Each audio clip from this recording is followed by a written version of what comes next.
baseball. Snapshot, brought to you by Miller Lite. When it's game time, it's Miller time.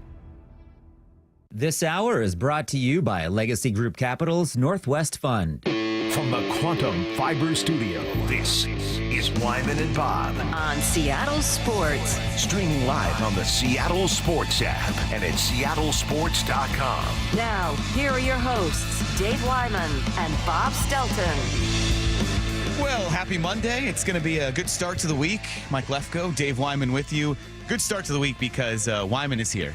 Didn't get stuck on the 520 bridge. Very happy for you, Dave. I forgot all Congrats. about that. The engine light went on Friday, and I was out there looking for like a Jiffy Lube or somewhere nearby, so I risked it. I went across the bridge, made it to Sammamish, got the oil changed. The check engine light went off. People were very concerned. I was very concerned, and the other thing, coworkers coming up asking you if you made it. I know, and I actually couldn't stop thinking that I'm going to somehow appear on the FM traffic report. There's a black turd car. I call it the. Well, I can't tell you what I call my car. Anyway, it's broken down and clogging up traffic. But made it. So all good. Beautiful weekend. That's the make and model, black turd. Yes, car. That's it. Okay. Yeah. So if you see one of those, it's Dave Wyman driving around town.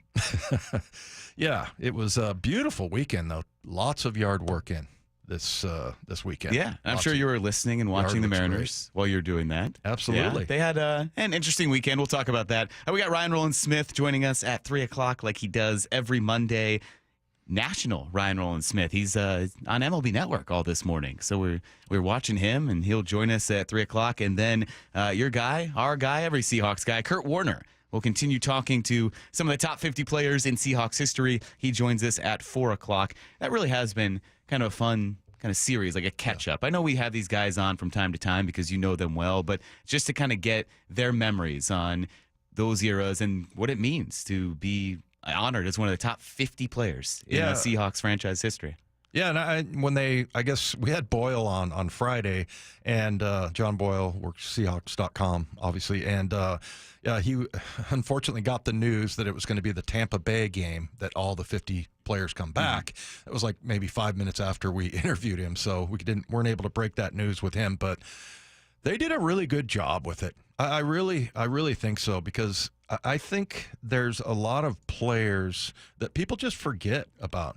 And I'm trying to get, like Jacob Green, for instance. Jacob Green, defensive end, back in the 80s. You know, he played from 1980 to 1992. I was just looking at his stats today, and I knew this, but I just hadn't looked at it for a while. The guy scored 4 touchdowns as a defensive end. You know, he had 2 fumble recoveries and 2 interceptions. And I think one of them was like 73 yards, but 115 sacks. So, I mean, I thought the way the Seahawks did it, they presented it in a way where, you know, they got guys from each era, you know, and because we talked about like the offensive guards. Guards never get any love, right? But Edwin Bailey and Brian Millard were 2 really good guards that played together for a long time. And those guys made it. And it was just so appropriate, I thought, because, you know, it's just, that maybe people from this era don't remember that. So, I mean, I thought it all worked out great.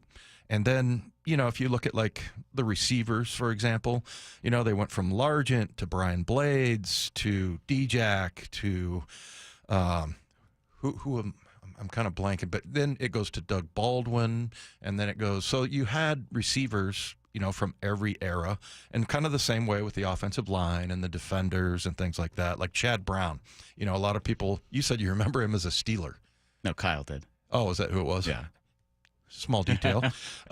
Anyway, so, I mean, it just, you don't remember that guy had 50 sacks here. So, yeah, it's pretty cool, pretty well done. I really like the way they did the whole top 50 thing. Yeah, we'll talk more Seahawks when we have Curt Warner on. And then tomorrow we'll be out there for minicamp. So minicamp going on this week. And then that's it, a big break until training camp and the season begins. So we're going to be into the football season before we know it. But the Mariners are right in the thick of a tough stretch. And Dave, Well, we'll talk about the tough weekend because yesterday was kind of a microcosm of what can go right for the Mariners, but it didn't completely overshadow how tough this series was and the frustration of those 2 losses on Friday, Saturday.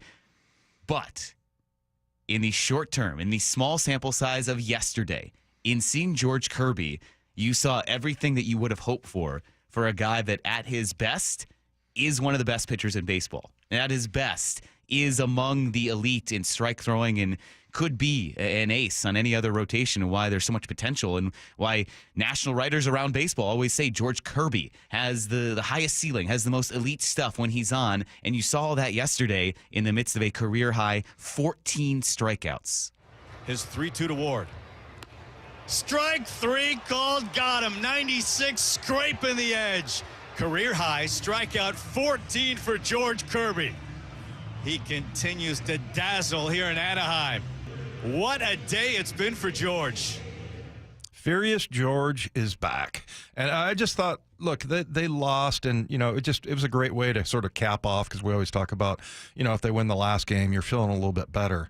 But there was something more about this, because George Kirby is phenomenal. If you go back and look at like his career and some of the performances that he's had, and he just has not been that guy this year. And now all of a sudden he's back. And I loved the post-game interview on Root. Mm-hmm. And you got a little fired up during that interview, but he just, man, I felt like, okay, he's back. Because something I've been talking about all year is that, look, we said last year, if the offense can just be middle of the road, which they are pretty much in every stat, if you look at the slash line, they're right around 15, 16, whatever. With this pitching staff, they're going to get to the playoffs, and they're going to possibly at least win a series because of the pitching is so good. But, I was looking at George, and, he just kind of had a couple of outings that I think he needed to get through. That might be something that happens with Logan Gilbert and Bryce Miller, where all of a sudden they start pitching like they did last year. And so I was going through Kirby, some of his best performances. This goes all the way back to 2022. I selected, and of course I'm handpicking, 13 games that he's thrown in his career. 95 innings, 3 earned runs in 13 games. 94 strikeouts and 5 walks in 13 games. So I don't expect him to have the kind of performance that he had yesterday. But I think as an athlete, once you sort of break that seal, then it's like, okay, I'm back. And it's like there's a sense of relief. And, and I think especially for pitchers, it kind of gets in their head about, how they're throwing, what they're throwing, and, why can't I get back to where I was? And then all of a sudden things just click for you. And that's exactly what's happened with him. So, and I don't know what's going to happen with Logan Gilbert. I'm assuming it's going to be the same thing with him, and same with Bryce Miller. If you can get back to some of those numbers that they had last year, like ERA and quality starts, and they were number 1 in like 6 different categories, pitching-wise. So we got what we wanted last year. We said the offense needs to be just middle of the road, number 15, number 16 on average, slug, OPS, whatever. And that's where they're at right now, even though, they've had kind of a drought offensively, but they're there. And now if you can get that pitching back, and, I just think that was such a monumental win that it made me entirely forget about the fact that they lost the series. I was like, George is back. Yeah, it gives you the hope and the potential of what could be, because you're right. In the immediacy, you forget they lost the series, but then you sit and you look at the record and you realize, okay, well, they're still 2.5 back of the Astros. Yeah. There's a 5-game losing streak they just snapped. So then it kind of settles back in. But yes, the potential of what's possible if this is the George Kirby that's back, yeah, I think outweighs that looking forward, because they simply needed something like this. The Mariners had not gotten a dominant start like that pretty much all season. Logan Evans turned in the best start of any Mariners pitcher. They had gotten a blowout win, though, so not that it was mitigated, but you almost didn't need it in a game like that. You absolutely needed what George Kirby did. You probably don't win if he does anything but the near perfection that he attained yesterday, because he allowed one little blip. That was in the 4th inning. Just those 2 hits back to back, the Trout base hit and the Ward home run. And that was it. No other base runners for the Angels against George Kirby. The 7 innings, just the 2 hits, no walks, of course, because it's George Kirby, and the thorough dominance of what you can have when the rotation is what the Mariners need it to be. Because all those numbers you were saying for the offense, middle of the pack, that's what you need. Well, that was almost based on the hope and the expectation that the rotation was going to be up towards where they were. Exactly. And everything you mentioned about them being towards the top and being the best in baseball, they haven't been close to that. They've been solid. They've been good. You've had a couple of good to great performances, but until that Kirby start, they had gone 7 straight starts without a starter going past 6 innings. Yeah. 6 innings is fine, but for this Mariners rotation, we expect them to eat up a lot of innings. You expect them to be pitching into the 7th. That just hadn't happened. They're very good when they can get a pitcher going into the 7th. They're 21-7 now when a starter, pitches into the 7th inning. So for Kirby to do that, it's a lot of good signs of progress. And I think it gives you hope that this is the version of him because he's built up to this. If this had been, we'll get into Miller and why I'm concerned about him. So we'll get into that at 2:30. But Dave, if this been, George Kirby in his 2nd start back, if he does this, and then in start 3 and start 4, it's back to what we saw in his first starts of the season. Maybe you think, well, that was a blip. That was the aberration. But now he is kind of built up to this. And, he alluded to that after the game. Get ahead, kind of, hitting my spots, wherever Garb calls it. And just getting a lot of swings and misses today, honestly. If I do that, I know I'm really good. So. Yeah, and, Garver has kind of a knack for they have catching that connection. Kirby. Those two, yeah. It's weird. It's interesting. The other thing that was good news is that Cal got the day off. So, yes. But yeah, I mean, and at no real expense because you win the game. But then also, just Garver is kind of the Kirby whisperer. So yeah, I love that, and so I'm wondering if it's going to be kind of a similar process for Bryce Miller and maybe for Logan Gilbert. That they're going to take a game or two because you look at Kirby this year. I mean, he went 3 2/3 his first outing. That was back in May, and gave up 5 earned runs. Next game, 6 earned runs in 5 innings, and then he had some decent performances. 5 innings, 2 earned runs, 7 innings, and 1 home run that he gave up. And 2 earned runs. It's just phenomenal, especially considering the 14 Ks and the 0 walks. And I don't know why that fascinates me. That I can't remember who we were talking to that said George Kirby only throws a ball if he wants to. Yeah, I think it might have been Tim Kirchin. Yeah. He was really high on Kirby last year and then into the offseason. So, but the thing that's exciting is Logan was an all-star last year, and Bryce Miller. He had lots of people who would know, like Ryan Dempster, who pitched in Major League Baseball for 16 years or something, that, thought he was going to be a Cy Young candidate.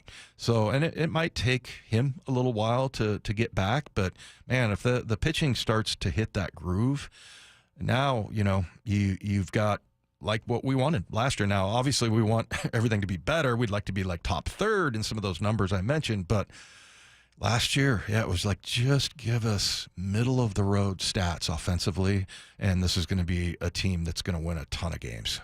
So if you missed any of our show or you just want to watch things again, Dave, I know you love just going back and watching tape, watching your film, how you did the interviews. No, I don't do that. And actually, I don't listen to me on the radio ever. Because I just sit there and go, God, shut up. Yeah. Why would you say that? That's the dumbest thing I've ever heard. Well, I'm trying to hype people up to listen to us again. Okay, and well. so you're saying don't. So no, that's kind of going against for it all. Me, but yeah. For me, I can't stand listening to myself. If you're not Dave Wyman and you want to listen to ourselves again, go to the Wyman and Bob channel on the Seattle Sports YouTube page. And you can search for Seattle Sports on all social media platforms to find segments like our conversations with Seahawks players. You guys were out at OTAs the past couple of weeks. We'll be out at minicamp tomorrow, so we'll interview a Seahawks player.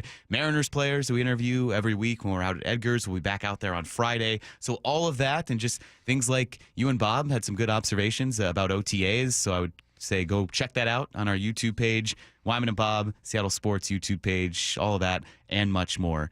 I do have a question for the audience and for our listeners, because we were talking about Kirby and how yesterday kind of overshadowed the negatives and the issues from Friday and Saturday, because that's a tough series loss. There's no way to spin it. It's a tough series loss, especially coming off a sweep to the Orioles. So I'll throw this out there, 866-979-3776. Was there anything encouraging you saw out of the lineup this weekend? So chime in, 866-979-3776. What was encouraging about the lineup? Because for me, Dave, it's kind of fascinating that the offense underwent so much scrutiny in the losing streak against the Orioles in that sweep, and then against the Angels. They weren't really the problem in the losses. You saw a lot of signs of progress. Of course, Cal Raleigh had his 2 home runs again on Saturday, so 26 on the season.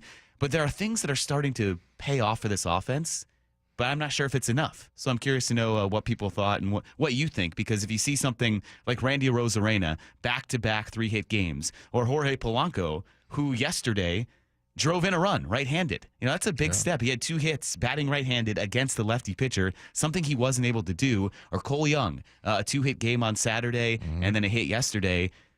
So saying all that, I know that it didn't necessarily pay off into wins, but it might have been a sign of progress from something where the offense was the reason why they were swept against Baltimore. Now, maybe they are turning a corner. But curious to know what you guys think, and curious to know what your takeaways were offensively, Dave, from this series. Yeah, I mean, like Polanco, you mentioned. Donnie Barrels, you forgot to mention Donnie Barrels. Oh, yeah. RBI. The game-winning RBI yesterday. Yeah. That was the decisive base knock. Absolutely. So he's got lots of room for improvement.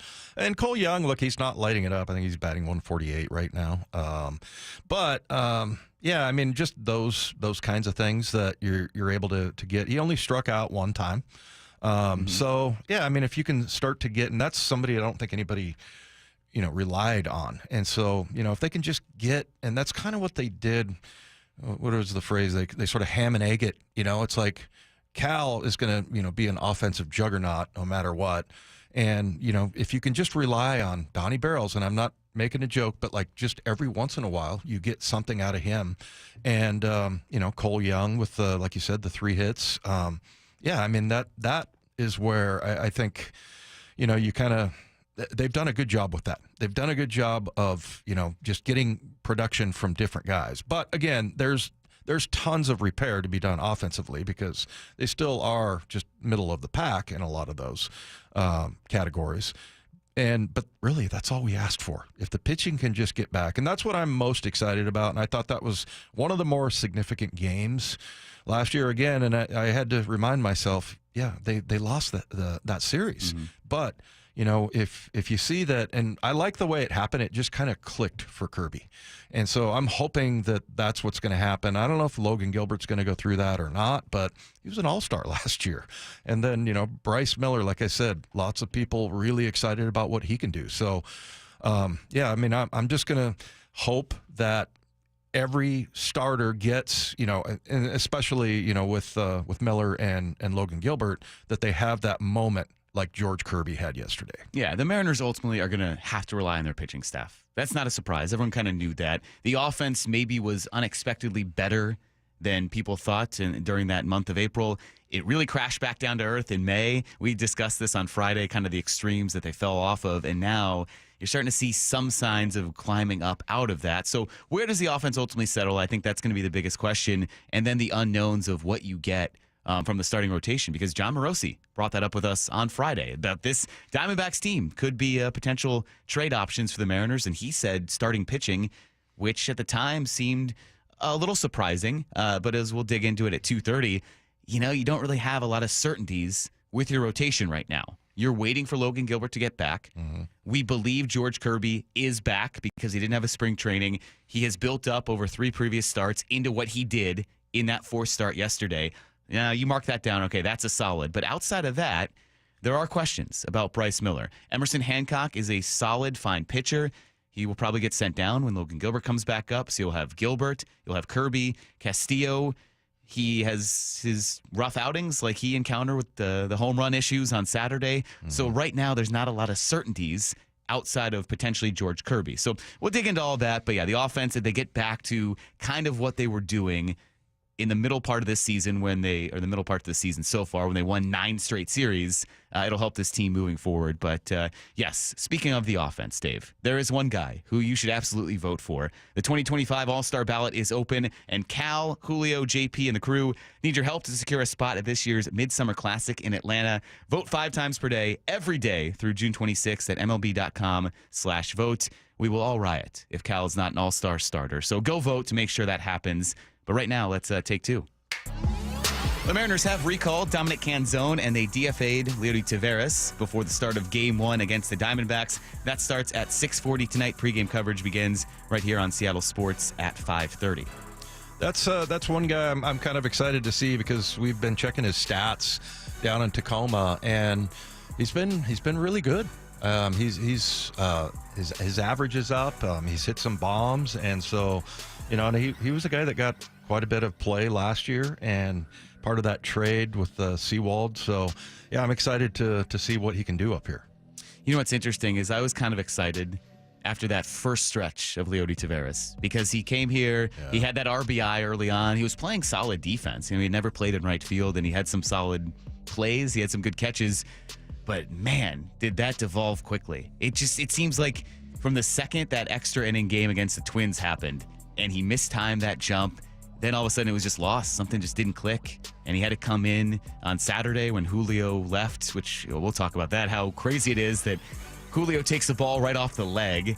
Just looks like it destroyed his ankle and shin area. He's back in the next day. Yeah, no problem. But immediately, Taveras comes in, bottom of the third, couple of misplayed balls. The whole defense just kind of implodes without Julio. So whatever happened with Leody, it looked like you could have some potential. I think you saw why the Rangers DFA'd him, and now the Mariners have had to DFA him as well. Yeah, Canzone, 13 home runs this year down in the minor leagues, and batting .296. This is an interesting release. The Packers got rid of 2-time Pro Bowl corner Jaire Alexander. He had 2 years and $37 million remaining on his contract. They'd given him an extension in 2022, but playing time was an issue for him. He just couldn't stay on the field, so really dealt with injuries the past couple of seasons. But Dave, you see out there a 2-time Pro Bowl corner who all of a sudden is available. Kind of becomes a little interesting for the Seahawks. Yeah, that's the one position that I'm a little bit worried about as far as depth goes. But yeah, I think that would be interesting. I mean, they have a lot of young guys out there, but the guys that you would recognize are Josh Jobe, Nehemiah Pritchett, Reek Woolen, Devin Witherspoon, and maybe Jaire Alexander as well. But I don't know. If Reek Woolen, if he doesn't have the kind of year, I mean, he's kind of been up and down, and I think, some of it is, it's not about off the field stuff. I think it's more about like concentration and, just being invested at all times. I would like to see a little bit of depth there. I think it would be interesting, but the financial part of it, of course, who knows? But you're right. I mean, especially the last 2 years, he's only played in 7 games. Yeah, we'll see. Year. Yeah, I mean, everyone would want a corner, it feels like. I think every team around football needs cornerback depth. The Seahawks are not unique in that. But if you can bring a guy like that in, it would be pretty appealing for a team that is going to be built around its defense again this season. So we'll dig into that a little bit more coming up at 3:30 because we do have minicamp beginning tomorrow for the Seahawks. So we'll be out there. We'll talk about all of that and much more. The Take 2 is brought to you by Swedish Cyberknife. Treat prostate cancer with Swedish Cyberknife. Swedish.org/cyberknife prostate. Well, outside of George Kirby, the pitching was a little shaky for the Mariners over the weekend. We'll dive into that and what we expect out of someone like Bryce Miller moving forward. It's Mike Lefko and Dave Wyman with you here on Wyman and Bob. This is Seattle Sports and the Seattle Sports app. Bump and Stacy. Joined right now by Seahawks wide receiver Cooper Kupp, which still feels kind of weird for me to say. Does it feel weird to hear still? Yeah, I'm getting used to it. How would you describe this group as far as the potential of this squad? I think the thing that's really cool is we got guys that can do everything. Hey, I can be involved in the run game. I can be involved in the third level of the defense. I can attack. So, when you have guys that can do everything, makes it really cool to be able to move guys around and be able to say, hey, look, you don't know where it's going to be coming from. Bump and Stacy. Weekdays 10 to 2 on Seattle Sports, the app, YouTube, and your smart speaker.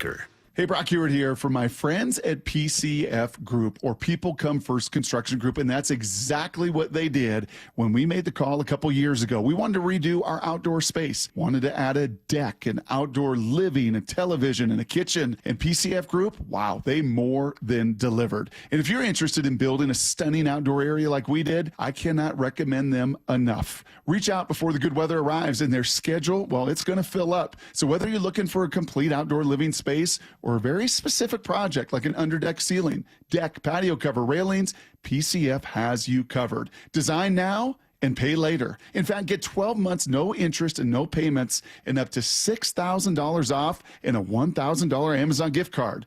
Request a complimentary design and estimate consultation at 425-629-8476 or project ideas. Explore photos at pcfgroup.com. That's 425-629-8476. The Mariners are giving you more baseball for your buck. With Mariners Value Games, score seats for as little as $11 on select dates all season long. Plus, check out the expanded Mariners Value menu and beers available every game. Enjoy ballpark classics like hot dogs and nachos for less than $5 and a great selection of brews starting at just $5. Go to mariners.com/value to grab your tickets and check out the full slate of value options at T-Mobile Park. This is the story of the one.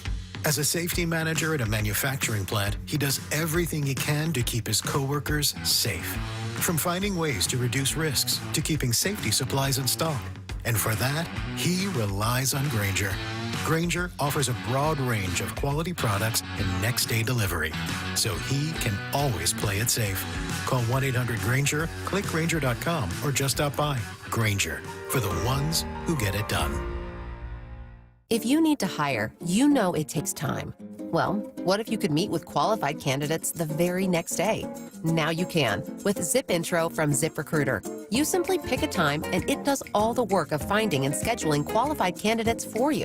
Then you choose who you want to talk to and meet with great people on back-to-back video calls as soon as the next day. Try Zip Intro for free at ZipRecruiter.com/free.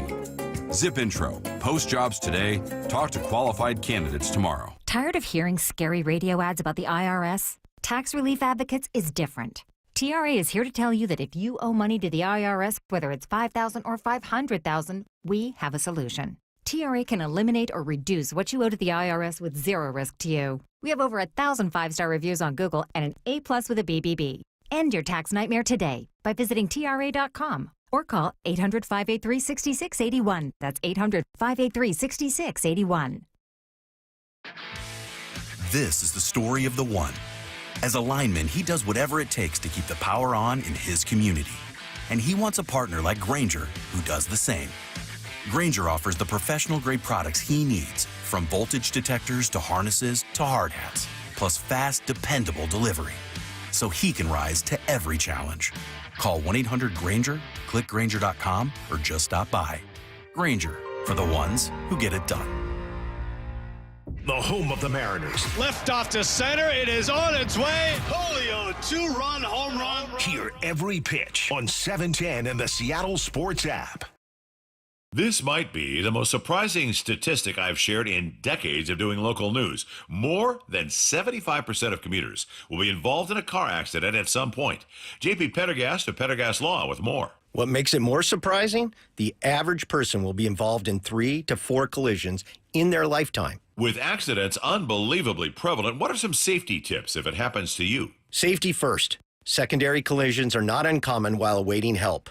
Turn on those hazards and remain in a safe place. If a bystander witnessed the accident, capture their information and encourage them to remain at the scene. Seek medical attention immediately if needed, as delaying can be a costly mistake. Lastly, remember that statements made to police and insurance adjusters can affect your case. Collisions are more common than we'd like to think. If you find yourself in one, follow these helpful tips and then call my friends at Pendergast Law. If you or a loved one's injured in a car accident, call Pendergast Law. we can help. PetterGasLaw.com. Ladies, and you guys too, have you noticed visible signs of aging, those deep wrinkles, fine lines, and facial creases stealing your youthful glow? Sagging skin, crow's feet, and loss of facial contour are all natural effects of aging, but you no longer have to let them define your appearance. Introducing the new Skin Lift, the groundbreaking facelift led by Dr. Brian Scott. The advanced new Skin Lift addresses key signs of facial aging for women and men, restoring natural youthful contours. Whether it's replenishing volume lost over time or lifting the skin to smooth out those creases, the new Skin Lift can help you look 10 to 20 years younger with both surgical and non-surgical options. It's Hollywood's best kept secret and now available to you. Get a free consultation and save $250 off your new skin facelift. Schedule at newskinlift.com or 206-222-1225. Look 10 to 20 years younger and restore your youthful appearance with the new skin facelift. newskinlift.com. This hour is brought to you by Legacy Group Capital's Northwest Fund. Wyman and Bob. From the Quantum Fiber Studio. Weekdays 2 to 7. On Seattle Sports and 97.3 FM HD2.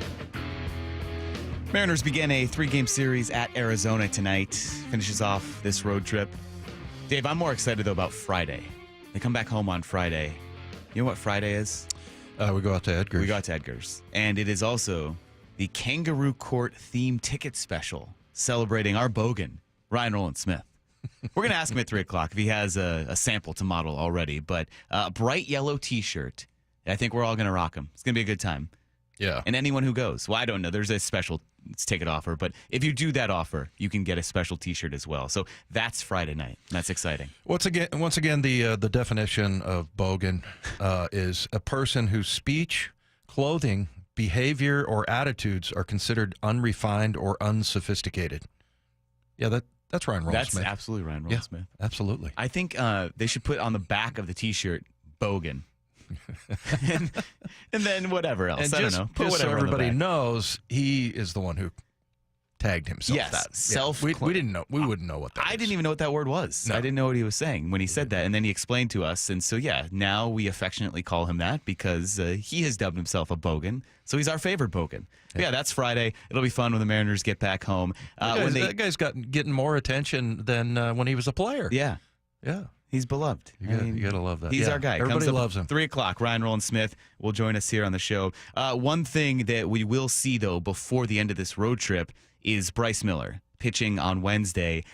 And I have to say, we talked about it on Friday because you guys had just interviewed him. You and Bob interviewed him on Thursday. It was a great interview, as Matt noted, because Bob was doing the interview. And, I guess you were there as well. But he was expertly interviewed by Bob. And Dave expertly, yeah, and you too, Dave. I thought I asked the greatest question. What about tarnation? What in the world does tarnation mean?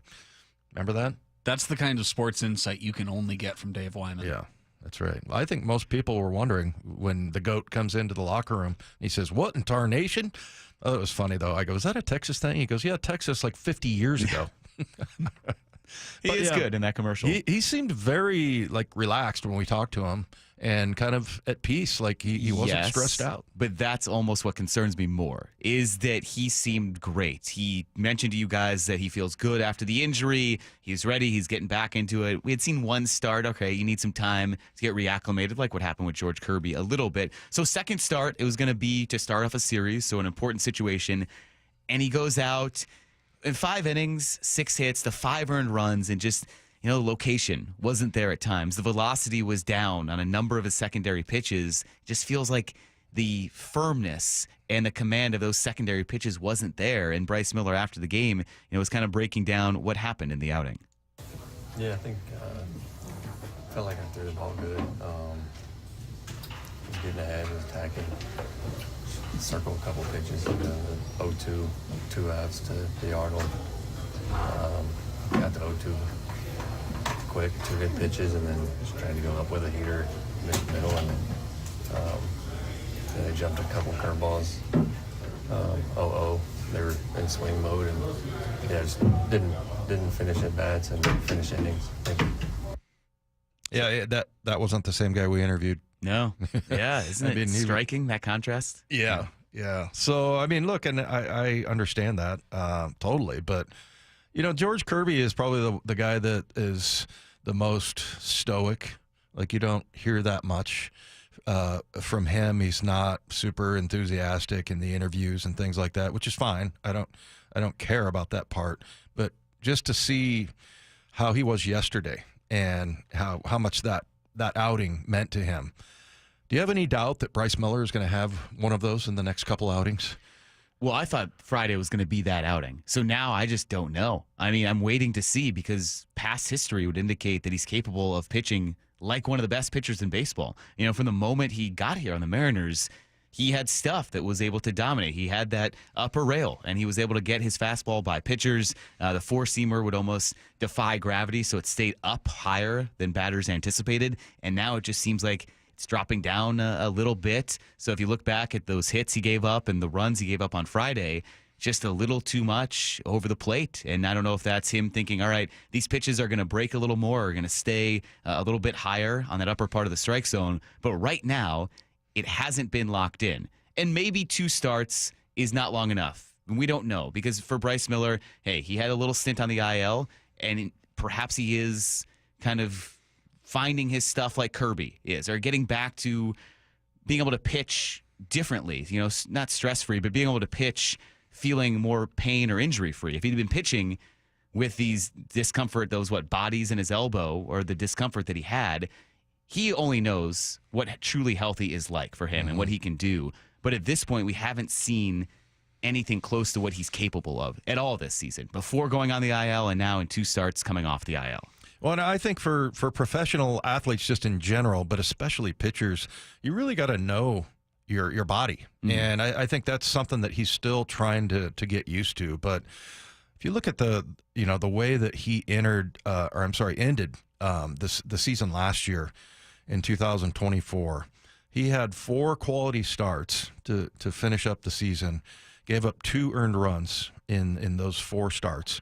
And he did walk quite a few. He walked 8 or 9 guys, but he's striking people out, and the earned runs are not there. And yeah, I mean, he gave up 2 earned runs in 4 outings and 25 innings. I mean, he has the capability of doing that, and I don't think that just goes away. And especially when look, I'm relying a lot on what I'm hearing from other people, but when you hear from a retired pitcher, that he is going to be possibly a Cy Young candidate, there's something, I mean, your ears perk up when you hear that. We heard that from Ryan Dempster again, but we've heard it from other experts, and I just think that's coming. But I think this, what George Kirby went through, and what he did yesterday, and I'm really hoping that he doesn't go out and just blow up the next outing, but it just feels like he's clicked. Now, I'm not saying that Kirby's going to have the same type of thing that he did yesterday in every game, but I think something's clicked for him, and I'm waiting for that with Bryce Miller, because he's very highly regarded, and we've seen it, at these 4 games that he ended the season in. Yeah, so something hasn't clicked yet, and hey, maybe they're just all waiting on Logan Gilbert to get back. They're waiting, and they'll time it up where Logan Gilbert gets back, everyone starts to find their rhythm at the same time. But yeah, Miller did not have the most confidence-inspiring start, and then Luis Castillo, that was tough, especially because the Mariners took a 4-0 lead. I think that's what makes that painful on Saturday, is you have this 3-run homer from Cal. You get another run, everything's starting to roll. Okay, Friday, tough. You're going to win Saturday. You're going to win Sunday. Take a series against an Angels team that is not as good as you are, or at least record-wise. And based on the past month when you beat them in 2 games, this is not an Angels team that is as good as the Mariners. 4-0 lead, Luis Castillo on the mound, and then they give it up. Yeah. And some of that was not his fault, because the bottom of the 3rd inning led to a couple of unearned runs, but just the fact that in the past, these Mariners pitchers give them a lead and they're lights out. And now you just haven't seen it to this point. So outside of the most recent indication from Kirby and still Brian Wu, I don't know who night in and night out you really trust right now. Yeah. So, yeah, you have Wu, like you have all season, you have Kirby. But is there anyone else you just are locked in confidence-wise with these starters right now outside of those 2? Outside of which 2? Outside of Kirby and Wu. Kirby and Wu. Yeah, I mean, I think Castillo is always solid. I mean, every once in a while he's going to give up a couple of home runs, but I don't know. I don't really worry about. But I'll tell you what, going into this series, you and I were just looking at this.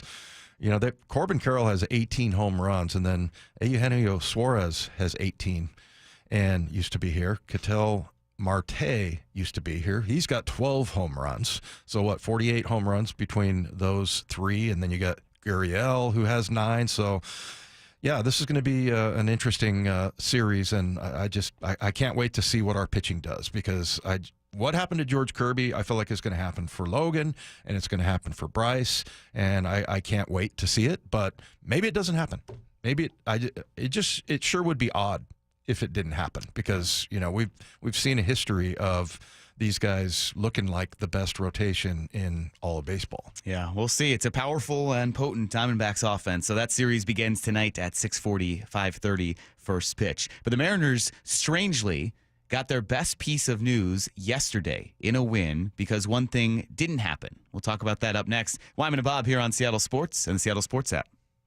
Seahawks head coach Mike Macdonald, exclusively with Brock and Salk. Your cohort, Mr. Schneider, talked a lot this offseason about pivoting. How was all of that? It's kind of how we operate. You're looking at the lens of what we're trying to build, what's going to be best for us. I know it seemed like a lot, but we had time kind of behind the scenes here. And I thought we ended up with a team we're really excited about. The guys that are here are fired up for. Watch the full conversation on the Seattle Sports YouTube page or get the podcast on the Seattle Sports app. When you have really good leaders, it makes it easy. Gia arrived at Lee Johnson after 10 years at another dealership. You know your job, but then you have people who you can rely on to help you with the big stuff that you need that support from. And I've gotten that every day with my service manager, with our assistant service manager, with even our GM and our GSM. The way that, we're now on the showroom together, we are so close-knit just as a department. My service manager here, he's always open to teach you whatever you want to know. He just wants everybody to do good around him, and if somebody wants to learn something, I'm here to do it. And I've never had a service manager like that before. They're really good at promoting from within. That's one thing that I've learned from working here. I see people start out as a lot porter, and people work their way all the way up to being a general manager. The LJ way is the Lee Johnson Auto family. We at 3 Tree Roofing understand that your home is your castle. That's why our certified technicians use state-of-the-art installation methods to deliver the highest warranties available. Check out our hundreds of online reviews and schedule a free estimate to see for yourself. 3 Tree Roofing, your Puget Sound roofing experts. Did you know that most people wait 6 or 7 years before they buy a new TV? That's a lot of time in front of one TV. So why not get one of the best sets for the next 7 years, like one of the top-rated Samsung, LG, or Sony models? Too expensive? What if you could get up to $1,000 trade-in for your old set? Who would do a stupid deal like this? Right now, at Video Only, you can get big bucks for your old set as a trade-in and a hot price on the new models. Don't be sorry. Check out Video Only. Oh, it is the time of the season for pests. That's right. No one likes them. No one knows where they come from. But we can all agree no one wants them in their house. Mike Salk here for Crawl Pros. And they have a full-service pest control division now called Pest Pros. They can come to your house and do a full corner-to-corner inspection, take care of any problems, just like they did at my home. This is the time of the year you'll start seeing more ants in and around your home. You may also begin hearing a little buzzing outdoors. Bees, wasps, hornets. If they make a nest on your property, that is a huge nuisance. So please don't try to take care of those nests on your own. Simply call Pest Pros to have any nest removed and destroyed professionally before the problem grows or you and your guest ends up getting stung. Pest Pros is the full-service pest control division of Crawl Pros with eco-friendly treatments to keep ants, stinging insects, and all sorts of critters from making their way into your home. If you're worried about rodents, ants, or other bugs or an issue in and around your home, call Pest Pros or visit gopestpros.com to schedule a free inspection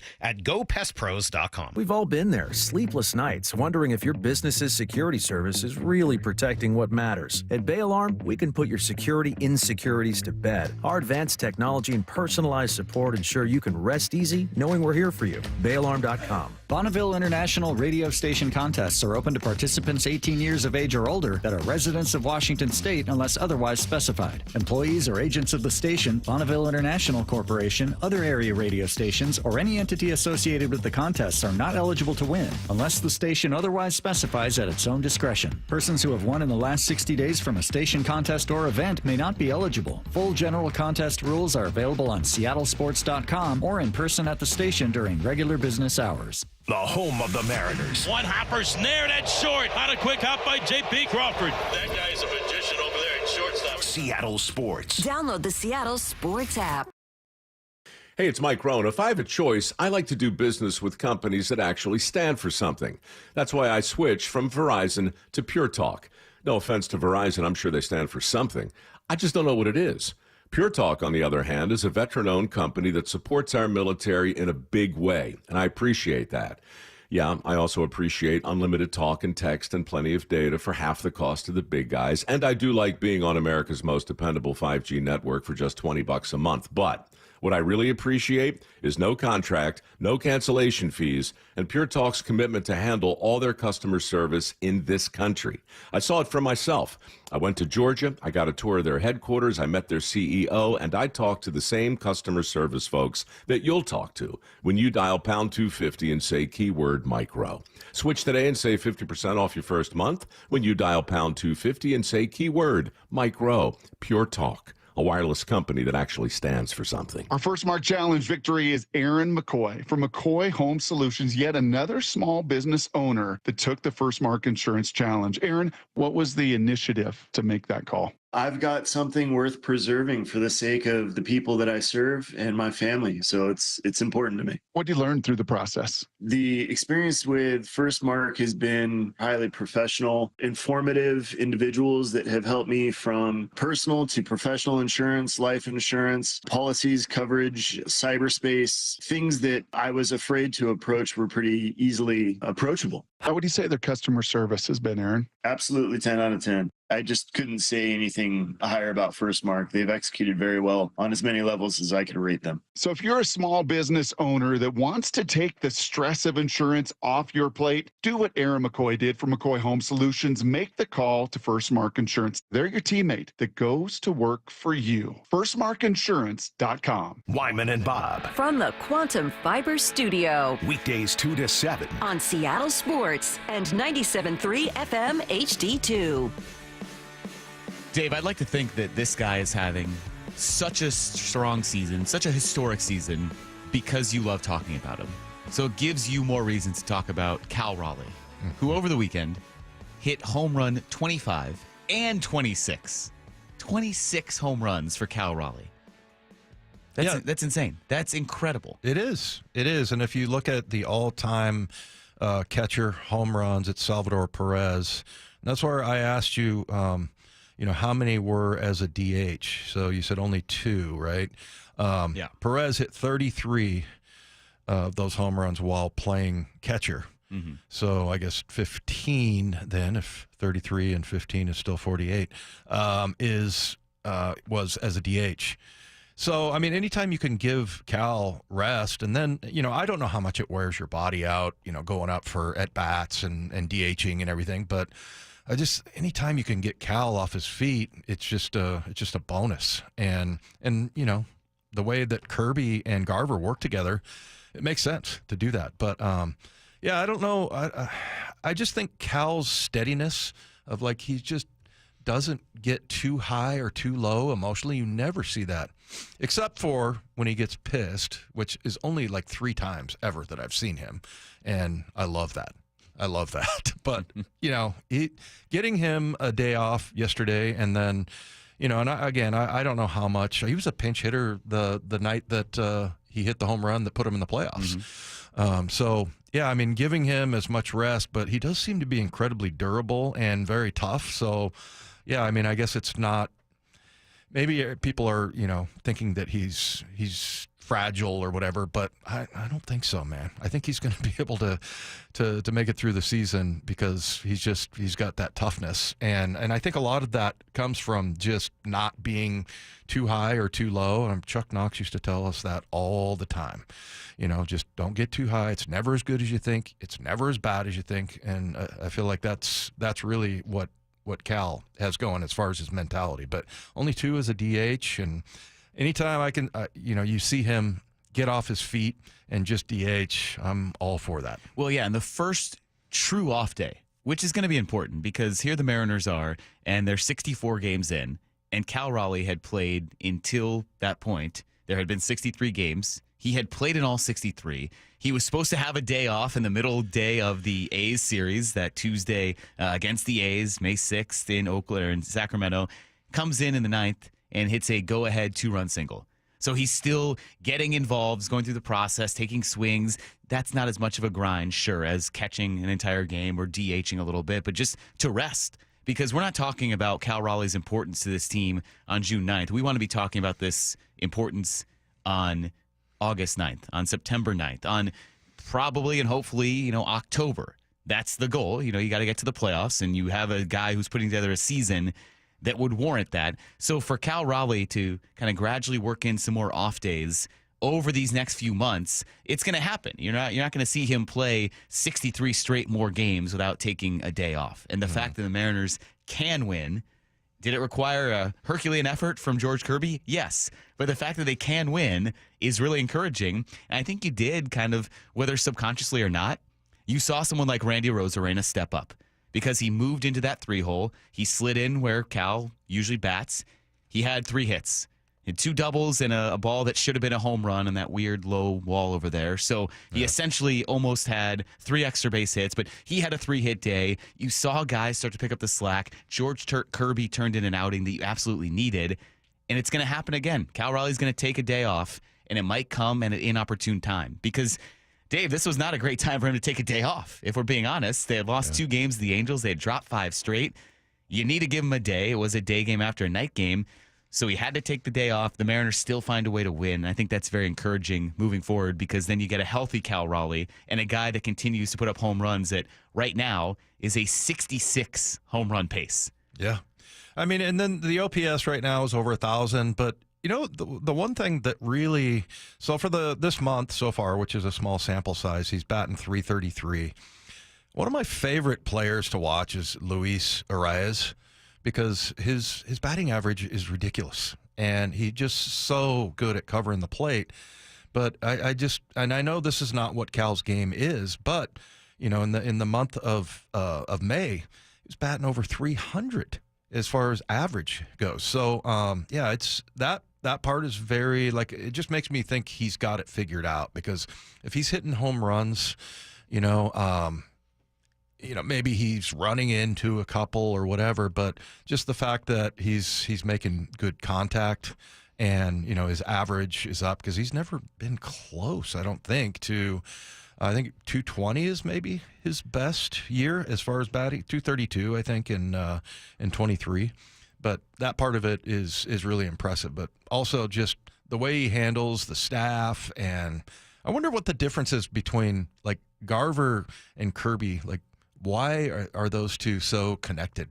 And so yeah, it's a good question. Yeah. It's kind of interesting. Maybe it's just certain things, and I'm sure Cal's like, hey, whatever works. But they sure seem to have a really good connection there. But yeah, what Cal's doing offensively, obviously the 26 home runs is ridiculous. But that average part of it, I think too, is just indicates to me that he's not only hitting bombs, but he's also got something figured out. Yeah, we have heard so much from Cal Raleigh this year, and I know we have joked about, well, hey, maybe dial it back on these interviews. The downside of him being so good is everyone wants to talk to him. But whether it's the Cal Raleigh show with Shannon every week, we've learned a lot about his process, the improvements he made from the right side. And then your guys on MLB Network, D-Row and Alex Avila, they broke it down last week about what he has done to improve his right side hitting. And it's something that Cal really worked on, saying, look, they would turn me around early in the career. He was a much better left-handed hitter. So now that pitchers can't come in and have that advantage if Cal Raleigh goes to bat right-handed, because he has worked on not just the home runs, but being a more complete hitter, it's turned him into one of the best hitters in baseball. I mean, home run-wise, he's above everyone else, but you can start to talk about Cal Raleigh as that elite superstar hitter in the Judge or Ohtani range if he keeps this up for a full season. Yeah. No, and it's just so funny because he's just kind of a grinder, and just thinking about how he's a superstar right now. So, and that's, something we've talked about with Julio that, people are saying he's not a superstar, but yeah, I mean, if he can get going as well and just give Cal a little bit of help, but I don't know. I don't know that he's going to continue at this blistering pace, but I think that he's got some things figured out this year. Yeah, well, we'll ask a guy who now is being seen nationally, Ryan Rowland-Smith on MLB Network this week. You hear him on our airwaves, on Mariners broadcast as well. We'll talk to him about Cal Raleigh and everything happening with this Mariners team. He joins us next here on Wyman and Bob. This is Seattle Sports and the Seattle Sports app. It's the Seahawks' only minicamp of the offseason, and Seattle Sports is there. Always a fun conversation. Julian Love. You see Eagles flying around, you can't beat it. Live from the sidelines tomorrow with Bump and Stacy live from VMAC beginning at 10 a.m. Seahawks wide receiver Cooper Kupp. Does it feel weird to hear still? Yeah, I'm getting used to it. Followed by Wyman and Bob at 2, all the way up to Mariners pregame at 5:30. We are the home of the Seahawks. Seattle Sports on 710 and the Seattle Sports app. Are you trying to buy a new home, or are you a local real estate agent seeking financing for a client?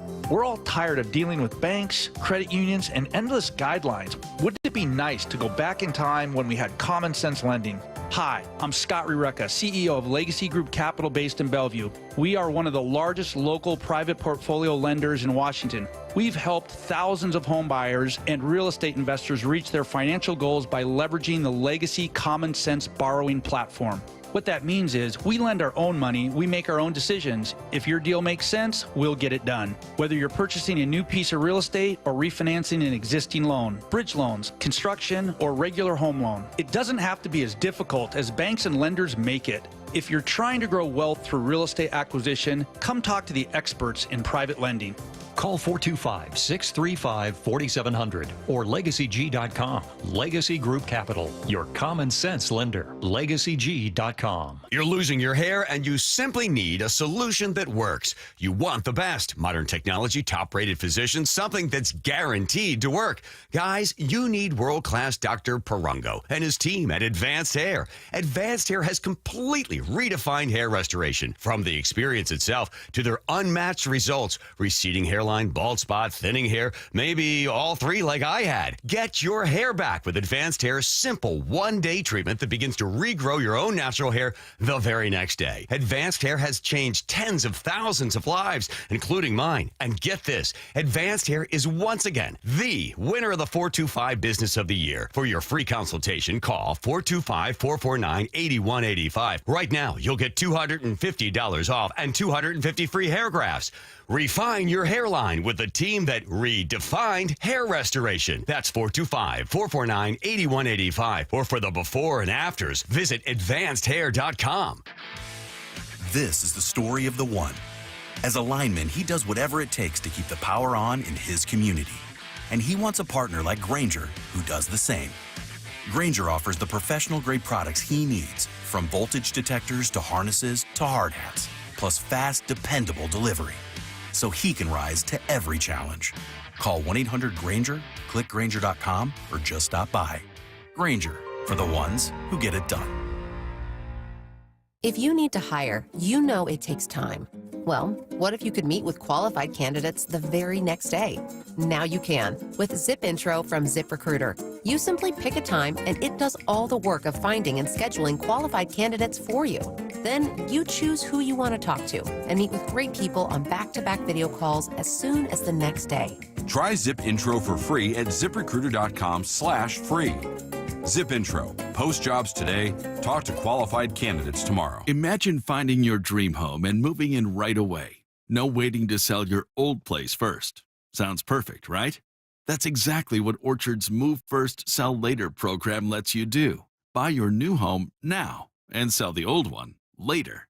Here's how it works. Orchard gives you cash so you can buy and move into your new home first on your timeline. No waiting, no showings, no double moves. Then the Orchard experts take it from there. They handle repairs on your old home for you so you attract the right buyers. Once they're done, a local Orchard agent lists and sells your home for top dollar. Orchard's Move First program gives you the freedom to buy and move into your new home first and sell your old home later.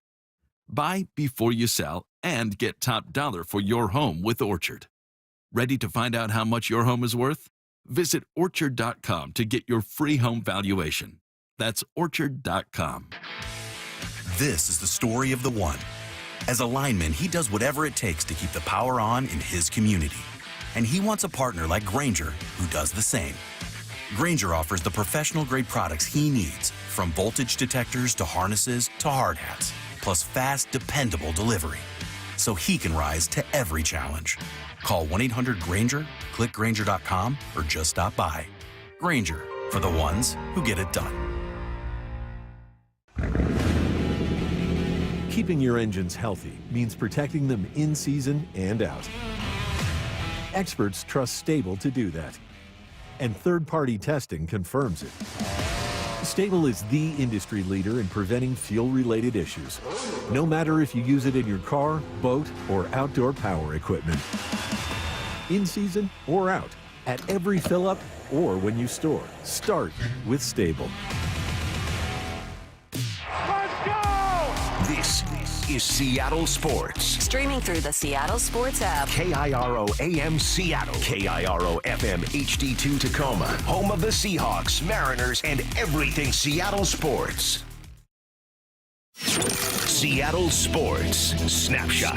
Mariners have recalled Dominic Canzone. They have DFA'd Leody Taveras in the corresponding move. Game 1 of the series against the Diamondbacks tonight at 6:40, a 5:30 pregame coming your way right here on Seattle Sports. You'll have Emerson Hancock and Merrill Kelly as the pitching matchup in that one. Packers have released two-time Pro Bowl corner Jaire Alexander. He had 2 years and $37 million remaining on his contract. And the Red Sox are calling up outfielder Roman Anthony. The 21-year-old has been ranked as the top prospect in all of baseball. Snapshot, brought to you by Miller Lite. When it's game time, it's Miller time. I actually talked about it on You Betcha on the podcast. He is an unrivaled source of baseball knowledge. Anyway, what were we talking about? A guy who always has your back. Hair's back on, try and make the uniform look sweet in a split second. Come out, and I'm trying to open the door. I'm like, what the? And I said, listen, buddy, put your babysitting shoes on, because Dad's going out for Father's Day. You got to watch Top Gun. You guys don't listen when I speak. I'm talking to a brick wall right now. Ryan Rowland-Smith, every week with Wyman and Bob. That's the open right there. Well, it comes to us from all corners of the country, Dave. He was all over the TV earlier this morning on MLB Network. All out there this week. It's our guy, Ryan Rowland-Smith, joining us now on the Emerald Queen Casino Sportsbook Hotline. Ryan, how's it going, man? Fantastic. Now I'm talking to you guys. What's, who are we hosting with today, Mike? Who are you filling in for? Well, you screwed up the names last time, right? You thought it was Bob and me, and Dave wasn't here. Dave is here today. So Okay. Dave Wyman is here. So it's myself and Dave Wyman. Excited to talk to you, as always. Excited to talk to you guys. It's my favorite part of the week. Look at that. Like always. That's our new promo, too. Like Ryan Rowland-Smith, who's on MLB Network. His excited part of the week is to talk to us. So we are thrilled. Glad to talk to you. Our weekly conversation with Ryan Rowland-Smith is presented by Mazda of Everett. Ryan, we'll start with the obvious and the big story. George Kirby, 14 strikeouts, looking like the George Kirby of old. What led to this? Was this kind of the buildup after these 3 starts coming off of no spring training, or what clicked for him all of a sudden? No, I'm not going to lie to you. There was, he talked about some progression after that last rough one in Seattle. I'll be honest with you, I was really concerned. I'm not talking about because he got hit in the face. Just because watching him throw, there was, times where, and this is obviously pre the Angels start, but, watching him throw, I'm like, okay, yeah, he's getting caught in the middle of the strike zone, and that's what kind of happens when he falls into trouble. He kind of gets stubborn. He stays in the strike zone. Talked to you guys about that a bunch. But there was just a lot of easy contact against him, and I was like, man, what is it? Is there something? Is he, showing the ball too early? Is guys seeing something? And then with his team losing 12 of the last 18, and I've said this to you guys a couple of weeks now, that the pitching will carry this team. Yeah, that's my hope, and that's what I think is going to happen. But I was a little concerned. But to see what he did yesterday, oh, my God. I'm telling you right now, that just flipped the script. It wasn't this, honestly, I don't think it was this progression from him. I think it was a situation where something clicked early. He got out of the middle of the strike zone. That fastball at the top part of the strike zone where he's just on the attack, velocity started to creep up as the game went on. The slider was so much better, and it had that good late life to it that we haven't seen yet. And plus, too, the other marker for me with George Kirby was how do you look, 70 pitch onwards. How's he look once he gets past that fourth, fifth inning? And that's something that we haven't seen yet. The first three starts, he went back over that fifth where he's finally in a rhythm against the Orioles at home. And all of a sudden, he gets to pitch 75, and he hits a bit of a wall, and that's partly coming back. But this last start, that they needed that. This team, like I said, going 12, losing 12 of the last 18. Man, did they need that out of George Kirby, and just kind of lift those spirits before getting on the plane to Arizona. Yeah, definitely, Ryan. I mean, he's kind of a stoic guy. He doesn't say a lot, it seems like, and not a big media guy, but he just seemed so fired up. He got a little carried away in the postgame there, but Brad had to apologize for him. I loved it too, man. I thought it was great, but I mean, I don't want to say, okay, he's gonna, he's cracked the seal. I mean, now we're gonna see this version of George Kirby, but just as a pitcher, I mean, I just remember it as a player as well. I had like a streak where I was missing tackles, and it was kind of a conscientious thing, and then it got in my head, and then I couldn't think about anything else. So now when I'm going to tackle people, I'm thinking about, not missing instead of, doing, thinking the right things. Is that kind of, do you think what happened there? I mean, it's just something clicked, and it's like, oh yeah, this is how that feels, and this is what I was last year. Yeah, Dave, you make a great point because for you having to go once a week, the days in between, those times are on the field, you can lose sleep because you have that doubt, you have that what if I'm trapped in this situation where I just can't execute. And for George Kirby, what happens is when you are struggling and you go out and all of a sudden you make a pitch or all of a sudden you get that swing and miss. I don't care how many iPads are in the dugout, how much data, how many Edgertronic cameras, all the Rapsodos and TrackMans you have. Yeah. Nothing beats that 60 feet from you feedback when you see that swing and miss. When you make a pitch and you just see a bad swing. Felix Hernandez, I remember talking to him about this. When you're going for a game plan, all of a sudden I'm like, dude, you went like X amount of changeups, or how come you just kept throwing sliders? He goes, because the hitter's telling me. And I'll never forget that. That was early on in my career. I was like, man, instead, I was really starting to pay attention to what the hitters do. And that can work both ways. And on the flip side of that, coming out of that last outing where all of a sudden everything feels fine. Everything feels good. Everyone's telling you, hey, just getting good counts and you'll be fine. But something's different 60 feet away. So when you have an outing like he did and you just, you're getting all that swing and miss, I'm telling you, it is the best feeling in the world. Now, the trick is, and look, George Kirby, with the way he's wired, he is the best for this. He is not someone who starts to doubt himself, like the rest of us. The trick is now that when he goes into that next start, doesn't have to punch out, 10 plus or whatever, but how do I replicate? How do I just carry on that same feeling of this is where I'm at, this is how I am, and wash away the first three starts. That's the biggest thing, because we all know, man, to get to this level when you first get here as a rookie, you come up and you're like, man, you ask yourself, am I worthy of being here? Then all of a sudden you have some success. Can I maintain it? And can I maintain it for a 6-month season, or in George's case, for the next 3 to 4 months? And that's the biggest question. So what you do in between and how you wire yourself to try and replicate what you did, that's going to be the part that's going to start to snowball for George Kirby. Ryan, what about Bryce Miller? Because on Friday, we were optimistic. Dave and I had talked to him. Dave and I talked to him after Thursday before they got on the road. 2 starts now off the IL. And he had talked so much about not feeling healthy, not feeling fully 100%. So the thought was, he comes off the IL. What are you going to see out of Bryce Miller? And it hasn't really looked much different. What have you seen out of Bryce Miller in those 2 starts, and specifically on Friday?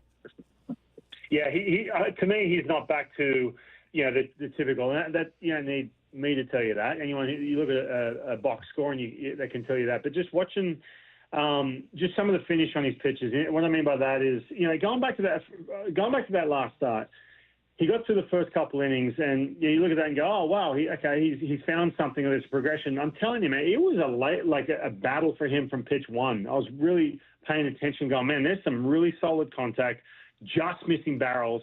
And then that starts to catch up to you, just like I was talking about with George Kirby. I feel like there's still a little bit of that doubt, because Bryce Miller's in that mode where you get to a place where you are in a good count, and then you try and over-execute. In other words, you miss a pitch, that breaking ball, for example, with 2 strikes, saw it a bunch of times that first outing, even in the early innings.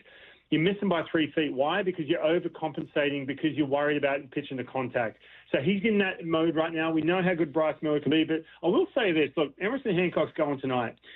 And I got to tell you, everyone's just assuming that once Logan comes back, well, Emerson's the odd man out. If Emerson goes out and kills it tonight, and look, he knows this too, by the way. I'm telling you, man, there could be an interesting move what they do with Bryce to get him right. And that could be a situation where you may, again, I'm not saying you should and this is not where he should be and everything else.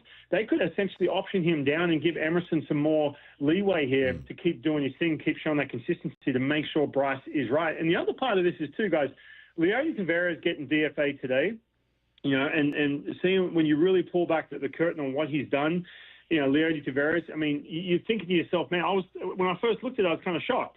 But then I'm like, hold on a minute. He hit 190 in the month of May. He's hitting, 059 in the month of June. WRC plus was 44 in May. It's a minus number now in the month of June.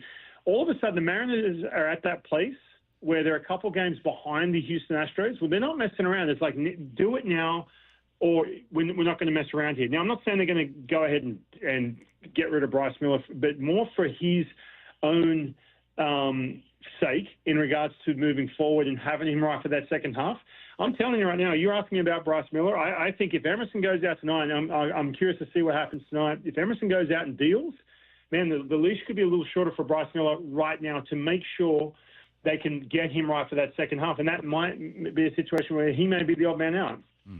What do you like about Bryce Miller? There were so many experts before the season. We were down at spring training that were talking about he's a Cy Young candidate, and it's going back and looking at last year. I mean, the numbers definitely bear it out. But when you see him, what is unique about Bryce Miller and the pitches he throws? I think he's fearless. In other words, when he's right, and this is what he's lacking right now. I feel like with him, it's 2-0, and there's just this confidence. Even this is going into hostile, ballparks like in Houston. It's 2-0, and he's facing Yordan Alvarez. This is what we saw before, and boom, he just drops in third best pitch to get it back to 2-1, and all of a sudden Yordan Alvarez is kind of frozen, and then guess what? He's back in the count. So there's that element, and that's what I mean by that fearless part, where he could be in a tough count. He's like, you know what? This is third best pitch. I don't care because I'm going to challenge you in the strike zone. We're just not seeing that from Bryce right now, and that's what I love about him, man. And he's very close to that, but it takes a lot to get back to that. The other part too, and I've said this a few times, when he first came up, the fastball, when he's backspinning that thing at the top of the strike zone, there's just foul ball after foul ball that goes straight back. I think if he can be more of that version of Bryce Miller, everything else plays off that, and it simplifies things. You don't have to overprocess or overcompensate like I talked about earlier. With 2 strikes, he can live off that fastball at the top of the strike zone when he's healthy, when he's mentally healthy and everything else. And then everything else is just kind of like a plan B if he needs it. He did that against the Cincinnati Reds, and then he went to Boston, and he showed shades of that, but just not enough. He started second-guessing that fastball a little bit at the top of the strike zone. I love him, man, when he is 2,500 RPM and 95, 96 at the top of the strike zone, and it's just foul ball behind him, and he's just on that attack. It just simplifies everything. And so he needs to get back to that. Ryan, this offense was 2 extremes. April was very good, May, and then the first part of June here so far, it's been really on the other end. Did you see anything that led you to believe, all right, some adjustments are being made, there are some signs of progress from over the weekend? I mean, the offense put up the runs. They had the lead in all 3 games of this series, couldn't hold it in the first 2. Yeah. Did you see anything that you can kind of hang your hat on moving forward after this past weekend? Yeah, I mean, individually, there's a couple at bats. Julio's, I feel like we go back and forth. We teeter back and forth with Julio. And I'm just a couple things on him. Number one, he got down in the count a couple times, laid off pitches, got into good at-bats, and drove a couple balls, to that straightaway part of the field. That was encouraging. Polanco got the ball off the ground a little bit better. Other than that, there's an adjustment. So once I get back from New Jersey, I can't wait to hit up Kevin Seitzer and say, hey, man, is there some sort of, posture change from him to get that that bat playing a little different because, man, the ground ball rate was insane in the month of May going into June from Polo, and he's such a good athlete that I was like, man, can he make an adjustment? And I know that's just, there's just a little bit more of that just simple ball getting to outfield grass around Cal Raleigh, who's doing ridiculous things here, the home run rate. I mean, we can talk about Cal all day. I'm happy to. But just some of the better contact, getting mistakes in the middle of the plate and doing more damage with him outside of Cal Raleigh. Because you go back to that homestand against the Orioles and the Nationals, if it wasn't Cal, it was like, all right, who else is going to step up here? There was nothing going on down the bottom of the order. I know we had a debut in the midst of it in Cole Young, but there was just really nothing happening outside of Cal. So I think seeing him down in Anaheim, against the tough Tyler Anderson, just more guys just getting their outfield grass, putting better swings on baseballs. And from an individual standpoint at the top of the lineup, if Polanco's going to stay at the top of the lineup, man, you hope he can get the ball off the ground. He's starting to. And Julio, I feel like, is going to find some of that consistency as well. Hey, Ryan, so you're back in New Jersey? Yes. Is that right? Yep. Okay. Yeah, I'm just wondering about the background. It looks like my mom's front room in 1973. With the yellow. I'm at a Residence Inn. I mean, not that anyone cares. But it's a nice little room. By the way, I don't leave the room. I sit here. I just try and cover 30 teams, study up, do my best, watch baseball. I have to stay up tonight to watch the Mariners. They're going to be up early tomorrow. It's pretty boring out here. People are like, oh man, like MLB Network, you're going into New York City. I'm like, you kidding me? I just sit in the hotel, I eat Chipotle. It's expensive too. Yeah, that's all I'm doing. Going to New York City is expensive, Yeah. so Yeah. Oh, yeah, I'm not eating out in New York City. You kidding me? I'm sure they're paying for your room though, right? I mean, come on. Oh yeah, of course. Yeah. Looking after me. That's right. Hey, what about Canzone? I mean, I don't know if you've been following him down in Tacoma, but looks like his number is pretty good. And what do you? He's been up. So, what do you expect from him, if anything? Yeah, I'm happy for him. This is a move, guys, where Leody Taveras wasn't doing anything on the team, and a situation where you have a Dominic Canzone, who you do feel glass half full about if you're the front office, and he's down in AAA. Crushing the ball, by the way, hitting 300 in the month of May, hit 9 home runs since the beginning of May. So he's crushing the ball. And he's looking up, he's checking the TV every single day, checking box scores, going, man, what do I have to do? It's a grind. I've been there before.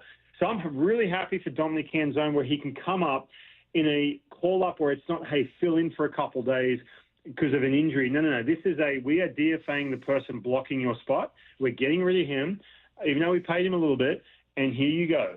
And so for him, not saying there's pressure involved in that, but he can take a breath, come up and say, you know what, I don't have to, go scorched earth here to try and prove that I can be here. I can just relax and do my thing like I've been doing at AAA. But, man, he's been crushing the ball. So really, really happy for him. He's that left-handed bat, whether he's going to platoon or off the bench. But just if you can give him a couple starts and kind of, again, see what he's all about. Like, give him that real chance to say, you know what, all right, don't come up in just a little short spurts. Come up and let's see where you're at. Be a part of this team, and hopefully you can contribute. Well, Ryan, certainly you're going to be back on Friday, right? Because there's a whole night honoring you. That's right. The Kangaroo Did you guys get Court. some shirts or what? We are getting them. We are getting shirts that fit. I need a double XL. Yeah, man. see, it's hard to Don't track give me one of those. Don't give me a large or a medium. We're trying to track down a double XL for Wyman, and then we can all wear them out on the set on Friday. Well, put it this way, guys. I asked for extras, and they said, "Oh, is this for your friends on at Seattle Sports?" And I said, "Oh, yeah, it is." But then I got them, and I said, "Just give me like extra smalls because I'm going to sell them at my baseball camps to make some extra cash." So I was going to hook you guys up, but instead I was like, you know what? I might sell them to some kids who are into kangaroos. No, I'm just kidding. I'm kidding. That never happened. I'm sorry. I was hoping to hook you guys up, man. But look, hopefully you can wear them. I can come out and join you guys at Edgar's Friday afternoon. Yeah, let's do it. That'll be great. All right, Ryan, enjoy the rest of the week. We will watch you on MLB Network, and then we'll see you out there on Friday. Sounds good. Thanks, guys. Thanks, Bogan. All right, that's our guy, Ryan Rowland-Smith, coming to us live from the boring part of New Jersey, as he said. Eating Chipotle on MLB Network. You know, he's the everyman's analyst. So there's Ryan Rowland-Smith. We'll be out there on Friday. They start the series against the Guardians, and there's a lot going on. So you want to go out there. It's a sing-along fireworks night. It's a pride night. It's a kangaroo court themed ticket special honoring our Bogan, Ryan Rowland-Smith. College night as well. So a lot happening on that Friday. And we're out at Edgar's. So, of course. So go out to the game. Starts a homestand against the Guardians and then the Red Sox. So there'll be a lot to see. But, Dave, also, I need you to get on this because you are a man who knows how to internet. The 2025 All-Star ballot is open. So get on there. MLB.com, Cal, Julio, JP, and the crew, they need your help to secure a spot at this year's Midsummer Classic in Atlanta.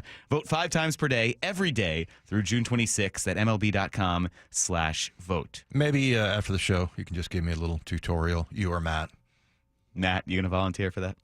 No, I'm busy. I have, okay. I have to drive home. Haircut? Anything. Yeah. Sure, haircut. I've got a haircut that I've got to get. Sorry. Okay, yeah, that's it. Matt would rather be stuck in traffic than... I'm not good at coming up with excuses on the spot, but I can't do this. Hey, are you guys still racing?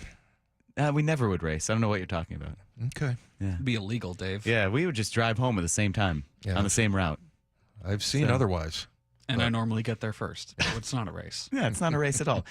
Dave, I do, I wanted to ask Ryan, I did kind of want to bring it up, but not really because it's his colleague and it's a guy that was just on with him on the top step. But Harold Reynolds, who we know out here, that the Paul Skeens take, it continues to age terribly. So I'm just, it's funny that, Harold Reynolds, we played the cut on Wyman on Friday, and he said, so what, if his win-loss record is like 4-12, you going to give him the Cy Young? Well, it's still 4-6. Paul Skeens didn't get a win yesterday, but what he did do was go 7 2/3 innings against El Hombre's Phillies. The Pirates swept them. He allowed just one unearned run. So it wasn't his fault. It was one unearned run, but because of that, the game was tied 1-1. Left the game in the 8th. The Pirates win, but poor Paul Skeens didn't get the win. But he was just thoroughly dominant against the Phillies. Yeah, well, it was kind of interesting hearing from Harold Reynolds because, look, if somebody like me said that, you'd be like, oh, yeah, that's pretty much perfect. But, Harold, he knows what he's talking about. I heard from some other... that's why I was confused. I heard from some other, old school type of baseball people that were like, no, I think there's something to what he says. But, yeah, I don't know what you can do. You're on a team that's not good. That didn't really make sense. It makes sense to me. And I know that from the very beginning that you don't talk about a pitcher's win-loss record because, there's all kinds of different things that can happen. So, I don't know. There are people defending Harold Reynolds. I'm confused by that as well. Yeah. Yeah, look, what else can Paul Skeens do? What else can he individually do? That's the thing. And I think it was funny that Harold Reynolds mentioned, his ERA would have to be sub 2. Well, it is right now. His ERA is now 1.88. So I think, would I care that much if for some reason he didn't win? No. It's only outrageous if it's one of the Mariners that doesn't get the benefit of the doubt and something like that. But it's strange. And it's kind of a reflection of how dominant Paul Skeens has been and how bad the Pirates have been. Yeah. So one of the explanations I got was the point that Harold is making is about pitching innings. The guys that are the best pitch beyond the 5th and the 6th and the 7th. And so, he's just talking about, maybe him carrying the game further, especially with a bad team. So all of the metrics to me make sense the way that JP sees it and everything. So yeah, you've got a terrible offense with Pittsburgh and just a really good pitcher, but some people were arguing that he needs to go deeper. So, but I don't know if that's really he's pitched the most innings in baseball. Yeah, so he's doing it all himself. It's like the Giselle quote after the Patriots lost the Super Bowl. What, is my husband supposed to throw the ball and catch it himself? So is Paul Skeens supposed to then go bat as well, do a little Ohtani? Yeah, that totally makes sense to me. Yeah. Trust me. But look, and just the hearing it from Harold Reynolds. Look, he's he's been an analyst for a really long time, and he played in Major League Baseball. So he has an argument that, like people like JP and really most people probably are like, yeah, I totally disagree with him on that. So maybe it's just hitter bias. Yeah. Maybe he's just, going to be dismissive of pitchers. Like, you hate quarterbacks. We know, Dave, your long-standing hatred of quarterbacks as a linebacker. Some. Speaking of that, a guy you do love, Dave Craig. We're going to try to, get him on next week, I think? Yeah, I hope so. Continuing our series of top 50 Seahawks. We have to wait until Bob gets back because Bob is wildly entertained by Dave Craig. I mean, who isn't? You are, Me? right? You are entertained a little bit by Dave Craig. Yeah, I mean, I worry about Matt because we're going to have like a double dump button that day. So, but yeah, it's always entertaining with Dave Craig. Well, we do have one of those guys coming up that I know you like because, you know him well. All the Seahawks know him well. Curt Warner joins us at 4 o'clock. So we talk about those top 50 Seahawks of all time. We've talked to a few of them. We'll talk to Curt Warner at 4 o'clock and maybe, hopefully, Dave Craig sometime next week. But coming up, speaking of the Seahawks, there's an interesting name now available that could be a big upgrade at one position. We'll get into that. It's Mike Lefko and Dave Wyman here. Wyman and Bob on Seattle Sports and the Seattle Sports app. Seahawks head coach Mike McDonald, exclusively with Brock and Salk. Your cohort, Mr. Schneider, talked a lot this offseason about pivoting. How was all of that? It's kind of how we operate. You're looking at the lens of what we're trying to build, what's going to be best for us. I know it seemed like a lot, but we had time kind of behind the scenes here. And I thought we ended up with a team we're really excited about. The guys that are here are fired up for. Watch the full conversation on the Seattle Sports YouTube page or get the podcast on the Seattle Sports app. Hey, it's Dave Wyman here for Harley Exteriors. It's a local company serving all of Western Washington for 23 years. And when you hear Harley Exteriors, I want you to think windows. Manufactured right here in Washington, specifically designed for our Pacific Northwest homes and climate. Olympic Series windows are offered exclusively by Harley Exteriors, and this is the window you want. It looks absolutely stunning and much better than a traditional vinyl window. And these windows, they last up to 60 years. And they're going to lower your energy bills and provide year-round comfort. And they come with a double lifetime, fully transferable warranty. And that means not only are you covered for glass breakage or any damaged seals, it's going to help you resale and the value of your home. And it's very affordable with options like zero payments and zero interest up to 12 months for qualified buyers. And this June, buy 3 windows and get one free, plus an additional $200 off your entire project. So think Harley Exteriors for windows, doors, and more in the Puget Sound. Call 833-HARLEY. That's 833-HARLEY. Or you can just go to harleyexteriors.com. Need a new roof but not in the budget? A new roof doesn't have to break the bank. Justin Shirley, CEO of State Roofing and Exteriors here. Right now, State Roofing and Exteriors is offering 0 down, 0 payments, and 0 interest for up to 24 months. That's 2 years with no payments while getting the protection your home deserves. But this offer won't last forever. Call 866-ROOF-ROOF or visit stateroofing.com today to get on our summer schedule now. State Roofing and Exteriors, held to a higher standard since 1968. This is the story of the one. As a lineman, he does whatever it takes to keep the power on in his community. And he wants a partner like Grainger who does the same. Grainger offers the professional-grade products he needs, from voltage detectors to harnesses to hard hats, plus fast, dependable delivery, so he can rise to every challenge. Call 1-800-GRAINGER, click Grainger.com, or just stop by. Grainger, for the ones who get it done. This is Secret Clinical Dominating Extra Stinky Stress Sweat. And this is regular deodorant. Secret Clinical in a heat wave. Oh, what a beautiful day. This is regular deodorant. Ugh, I can't. Secret Clinical with workout sweat. Let's run another marathon. And regular deodorant. How much more? Secret is the GOAT because nothing fights sweat better. Stay fresher under pressure. This is the story of the one. As a lineman, he does whatever it takes to keep the power on in his community. And he wants a partner like Grainger who does the same. Grainger offers the professional-grade products he needs, from voltage detectors to harnesses to hard hats, plus fast, dependable delivery, so he can rise to every challenge. Call 1-800-GRAINGER, click Grainger.com, or just stop by. Grainger, for the ones who get it done.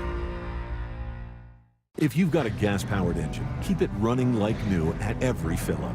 Stable in-season protection is your engine's preventative medicine, cleaning and protecting the entire fuel system in season. In outdoor power equipment, prevent gum and varnish buildup that could cause a rough or non-running engine. For cars and trucks, increase fuel efficiency and power by removing deposits, ensuring your engine's long-term health. Stable outperforms the competition in independent lab testing. So at every fill-up, start with Stable. The home of the Mariners. It is gone! Cal Raleigh, 2-run home run! Hear every pitch on 710 and the Seattle Sports app. Comcast Business is celebrating Small Business Month by giving you a $1,000 small business bonus when you switch to a qualifying gig speed package from the company with over 99.99% network reliability. Just imagine the thousands of possibilities of a $1,000 prepaid card.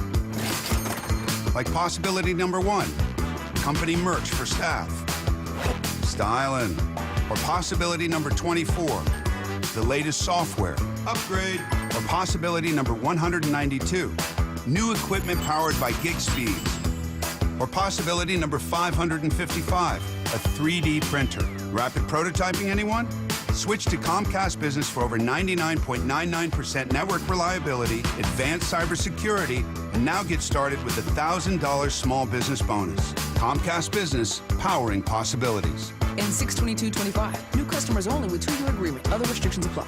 I'm still going for it, even with higher stroke risk from atrial fibrillation, an irregular heartbeat not caused by a heart valve problem. Over a 3-year study, Eliquis apixaban tablets reduced stroke risk better than warfarin, and over 97% of Eliquis patients did not experience a stroke. A first stroke occurred in 2.9% of warfarin patients versus 2.3% of Eliquis patients. Don't stop taking prescription Eliquis without asking your doctor. It may increase your stroke risk. Eliquis can cause serious and in rare cases fatal bleeding. Don't take Eliquis if you have an artificial heart valve, abnormal bleeding, or antiphospholipid syndrome. While taking, you may bruise more easily or take longer for bleeding to stop. A spinal injection while on Eliquis increases risk of blood clots, which may cause paralysis, the inability to move. Get medical help right away for unexpected bleeding, unusual bruising, or tingling, numbness, or muscle weakness. Medications such as aspirin products, NSAIDs, SSRIs, SNRIs, and blood thinners may increase bleeding risk. Tell your doctor about all planned medical or dental procedures. Learn more at Eliquis.com or call 1-855-ELIQUIS. Wyman and Bob. From the Quantum Fiber Studio. Weekdays 2 to 7. On Seattle Sports and 97.3 FM HD2.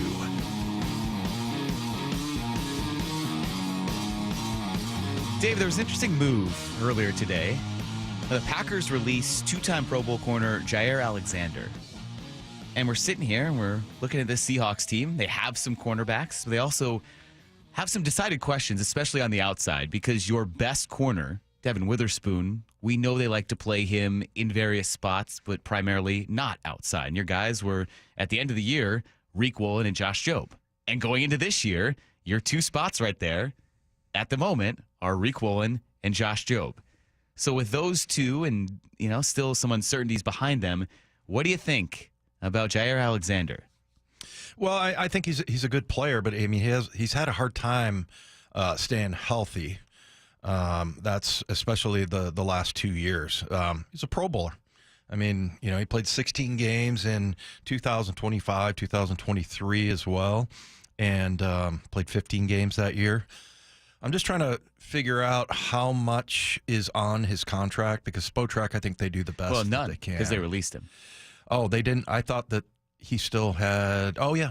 Okay. So, yeah, the Packers are eating. So, I mean, that's the intriguing I was thinking part, you right? were thinking trade or whatever, but no. Yeah, I mean, that is... But I don't know. I mean, is there... How much are they going to spend on a corner? Yeah, I mean, that's a good question. I think that, this defense, it's all about building it through the middle. And so far, it's kind of interesting. So far, they haven't really been too concerned about corner. Did we draft a cornerback? They did not. I think that was kind of the confusion. And they brought in that guy you mentioned, Jaire Alexander, undrafted free agent. But I remember you guys were kind of sitting here and we were talking about areas of need for the Seahawks during the draft. And we looked at that lack of depth and said, you know what? Linebacker, they don't have a lot of depth. Cornerback, they don't have a lot of depth.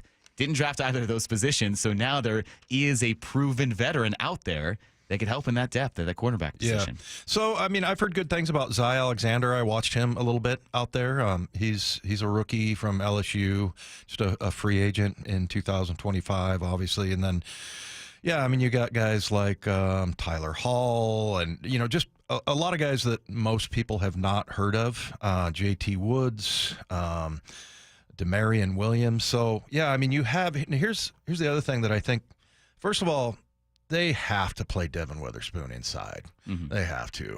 He's just too valuable. I mean, every once in a while, if he goes out on the edge and, cover someone one-on-one, whatever, I just think it's kind of a waste putting him out there because he's so good in the box and he's very physical, even though he's not a very big guy. So, there's that. Then also, you've got Rick Woolen.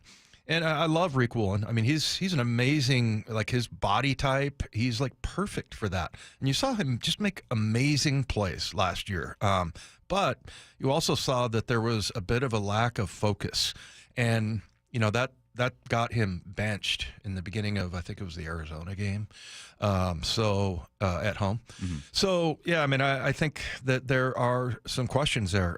But Josh Jobe came in and did a good job. I remember they signed him right before we went to Atlanta, and he actually got in the game, made some plays.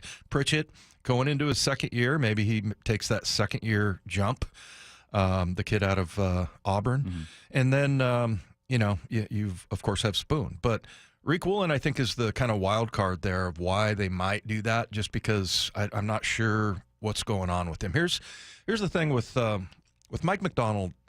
He is really old school from the standpoint of you need to focus and you need to be dialed in. And I think sometimes Rick Woolen gets a little bit distracted, but I mean he's a fantastic player at the top of his game.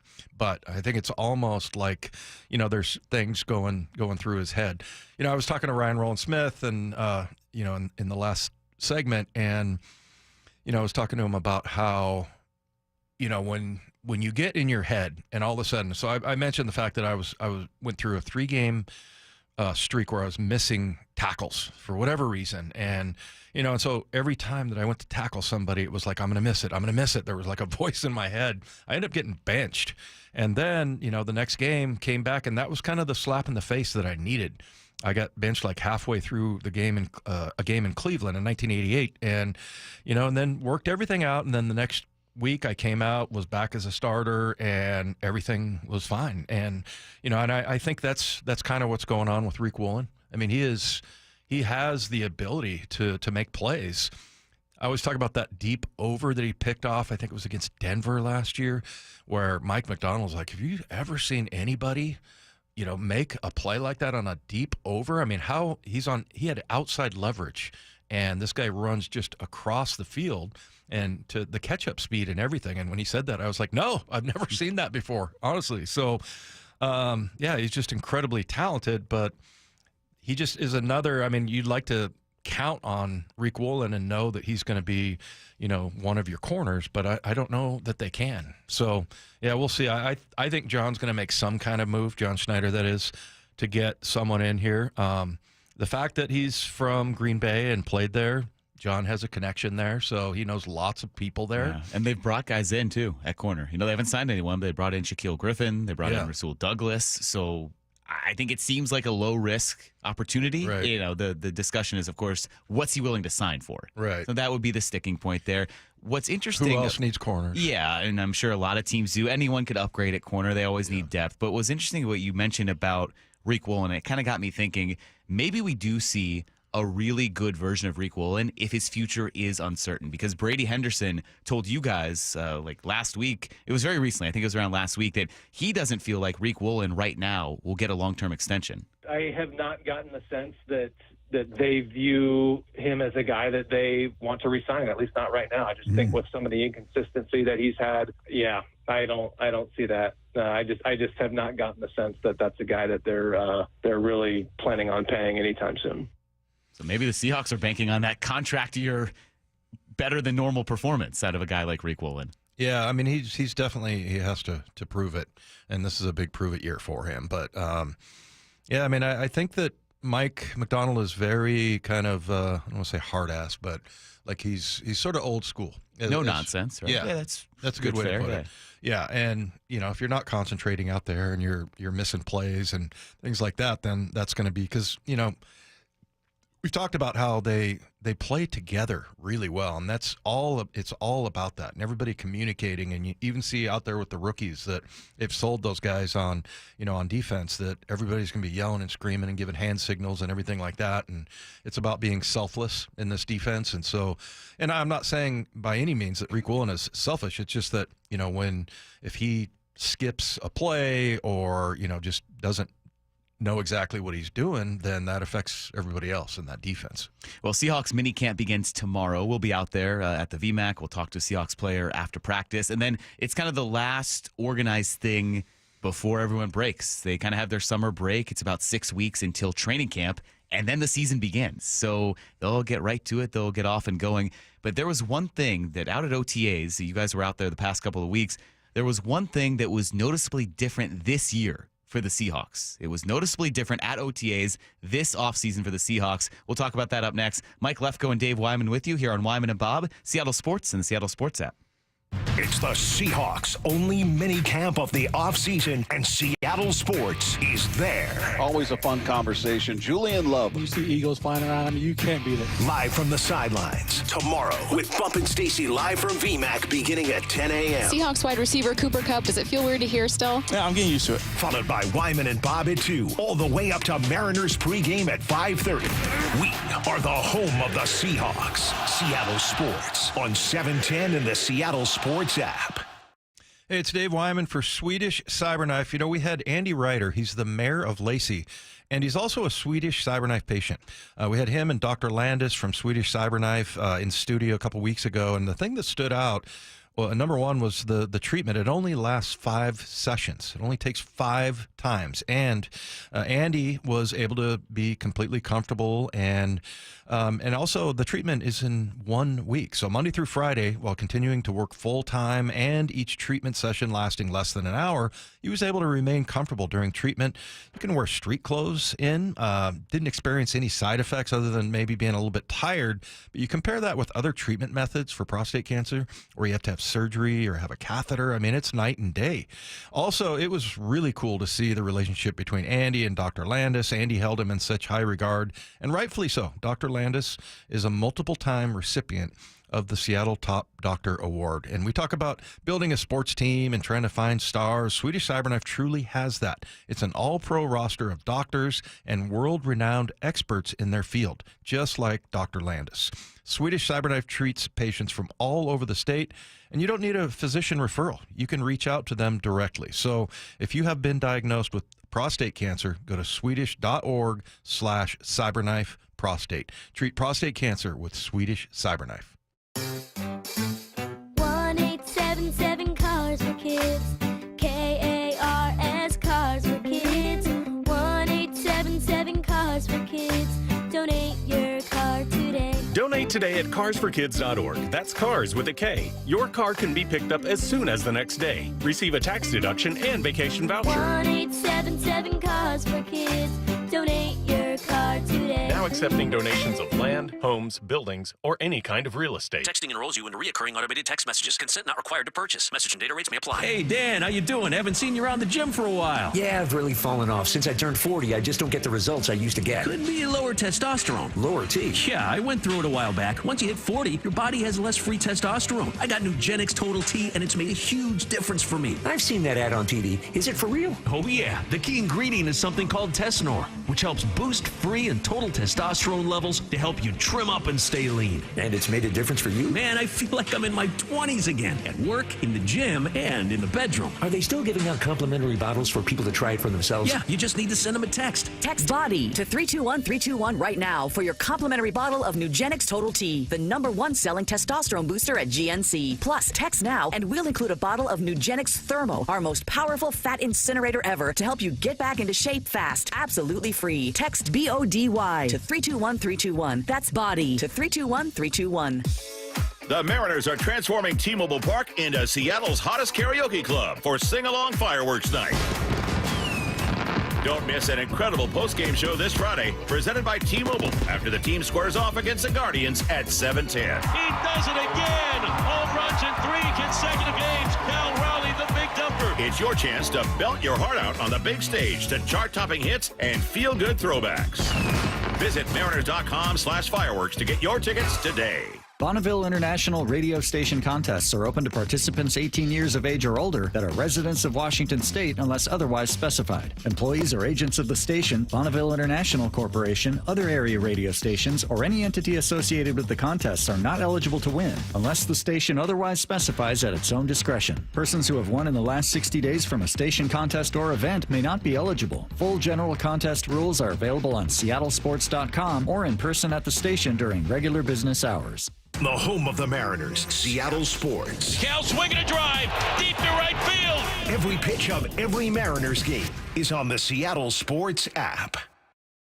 Hey, Mike Salk here with some exciting news from a family-owned business that's local here in Western Washington. Yeah, we love to root for these guys. It's Riverside Roofing, and they've once again earned the prestigious GAF Master Elite President's Club. So you might remember I've been talking about only 3% of roofing companies nationally qualify for GAF Master Elite status. But how many of those achieve President's Club? Well, that's only 2%. Truly the cream of the crop. Proudly from Marysville and serving homeowners all over Western Washington, Riverside Roofing is the roofing company you can trust. So what does that mean for you, the homeowner? Well, it means you're hiring the best. A company that gets high marks in performance, reliability, and service, plus an elite warranty to match. Highly reviewed and highly recommended, certainly by me. Riverside Roofing is your go-to local roofing contractor. Book them now for a summer project and get that roof done fast. I highly recommend them. Go to riversideroofingllc.com. They are the roofing company you can trust. Well, this week's First Mark Challenge victory goes to Roger. Roger, why did you call First Mark Insurance? Over the last several years, my homeowner's insurance policies just kept on going up and up and up. For years, it was $1,100. Last year, it was $2,500. And this year, $5,000. That's what got me to call First Mark Insurance. Were they able to save you any money? Absolutely. Within a couple of days, came up with a proposal that blew my socks off. It was an amazing amount of reduction in cost. Did they improve your coverage while saving you all that money? They did both. The coverage is better and the cost is substantially less. It's half as much as I was paying last year. Recommend First Mark to anyone who is looking to get better coverage at less cost. Well, Roger did it, my family did it, and you got to do it, and it's totally free. Take the First Mark Challenge and see how much they can save you and how much better your coverage will get. Maybe you will be our next First Mark Challenge victory. Just go to firstmarkinsurance.com. First Mark Insurance. They work for you. Wyman and Bob. From the Quantum Fiber Studio. Weekdays 2 to 7. On Seattle Sports and 97.3 FM HD2. The Seahawks are knocking out their offseason in one fell swoop, Dave. OTAs right into minicamp. Pretty shortened minicamp. It seems like they just have 2 days now they've announced. So they're going to get their work done, get a nice break, and come back for training camp. But you've noticed something. You mentioned that when you were out there the last couple of weeks, that OTAs kind of had a different feel. What seemed different to you out there? It just seems like more of a team. Last year, and I think we all kind of didn't want to admit it, that it just looked like people were doing their own thing, and Mike didn't quite have his finger on the pulse, I think, of the team. And you can understand why. Number one, he's super young. I mean, he's 37, 38 years old, but then, you know, he's a D coordinator, and then he moves him and his wife across the country, and then she has a child. And I mean, there was a lot going on last year. And then, you know, they had that whole thing with, you and I were talking about this before, Mike, like the Connor Williams thing. I mean, that was pretty unbelievable. I mean, he ends up just retiring. He was the center that they got. I think he had played for the Miami Dolphins, but he was a guy that, whatever, you know, there were things going on with him, and he was just done. So he ends up retiring. But from what I understand, number one, he didn't really interact with any of his teammates. He had like his headphones on all the time, didn't really talk to anyone, especially offensive line. You got to be buddies. I was always jealous of the offensive linemen because they were so tight.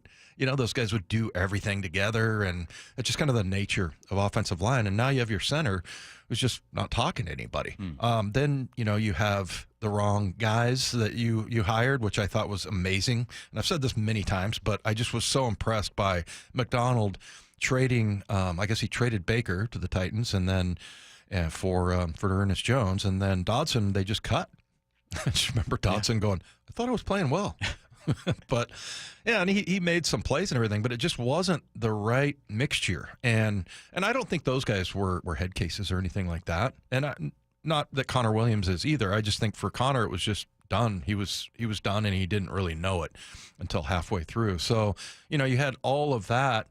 And then they really came together, especially defensively at the end, but the offense didn't, and that was a problem. And, I think Gino, he asked to be traded, and same thing with DK, and then what they had going on offensively with, the coaches and everything. I think everybody, it was time to jump ship for those two guys. And so, so I think this year what you're seeing is just more of a complete team and guys coming together, and just like players, you come in your rookie year as a head coach, you're going to have lots of growing pains and lots of things that I wish I'd have thought of that. And, I wish I'd have planned for this or whatever. And so he went through a pretty tumultuous first year. And so, from that came a lot of adjustments and a lot of things that I think we'll see, obviously, but I think there was a lot of growing pains going on, and now it's much more in tune, and you can just feel it out at practice, and you can see the way guys are practicing. There's, they really preach the selflessness and celebrating other guys, and I know that sounds corny, but it's kind of like, hey, look, we're going to make plays, not I individually am going to make plays. So that's the one thing you see on defense, especially, and then you just see the offense. It seems to make more sense to them. So yeah, I mean it's just different. But I mean at the time I was like, and they won 10 games, and that's pretty amazing. Not having the right offensive coordinator, having those players, those three players I just mentioned, not until halfway through the year do they get that part of it fixed. And for them to win 10 games, I think, and a lot of people are like, well, look at the teams that they beat. I don't care, man. If you are a first-time head coach and you're coming in with a team that you don't really know, I mean, there's going to be those kinds of growing pains. Yeah, so kind of just a more cohesive unit. Yeah, that's what it feels like. Yeah, this is what Brady Henderson mentioned. He was talking to Brock and Salk about this at the end of last week about the differences that he's seen out at OTAs. Typically, at least in years past, you've seen a handful of guys just not show up to any of them, and they would show up for the mandatory portion. And so, to me, the bigger picture takeaway here is, and I think this is sort of by design here, this is a team that I think there's going to be a little less individualism on this team. And that was something that Pete Carroll, I don't know if he welcomed it, but he sort of accepted it, knowing that, when you let players be themselves, you're a lot of times going to get the best out of them. That also comes at a cost. And there was a lot of drama that they've dealt with over the last few years. And I think that they are very much enjoying not having as much drama. Yeah, and we talked to one of the leaders, Julian Love, and I know our texters don't like it when we say this. He's a great guy, solid dude. He is, and and I think he wants to help his teammates make plays. And the one thing you realize is that there's enough for everybody. So instead of I want to get my picks and that guy got a pick or whatever, if you play well together, there's enough for everybody. So I think it'll be interesting to watch, the offense and how they're going to develop, because you got new coaches there. And but yeah, I like what I'm hearing so far and watching sort of the coaching out there, especially on the offensive line with John Benton. It's very old school, and like Abe Lucas, we played that last week, Mike, that running is not, running the ball is non-negotiable. Yeah. We are gonna run the ball. So I think it's gonna be quite a change on offense, but I think what you're gonna see on defense is them develop into what looked more like, the Raven defense that Mike coached in Baltimore. Can I tell you something about the offense that I always thought was weird in the offseason?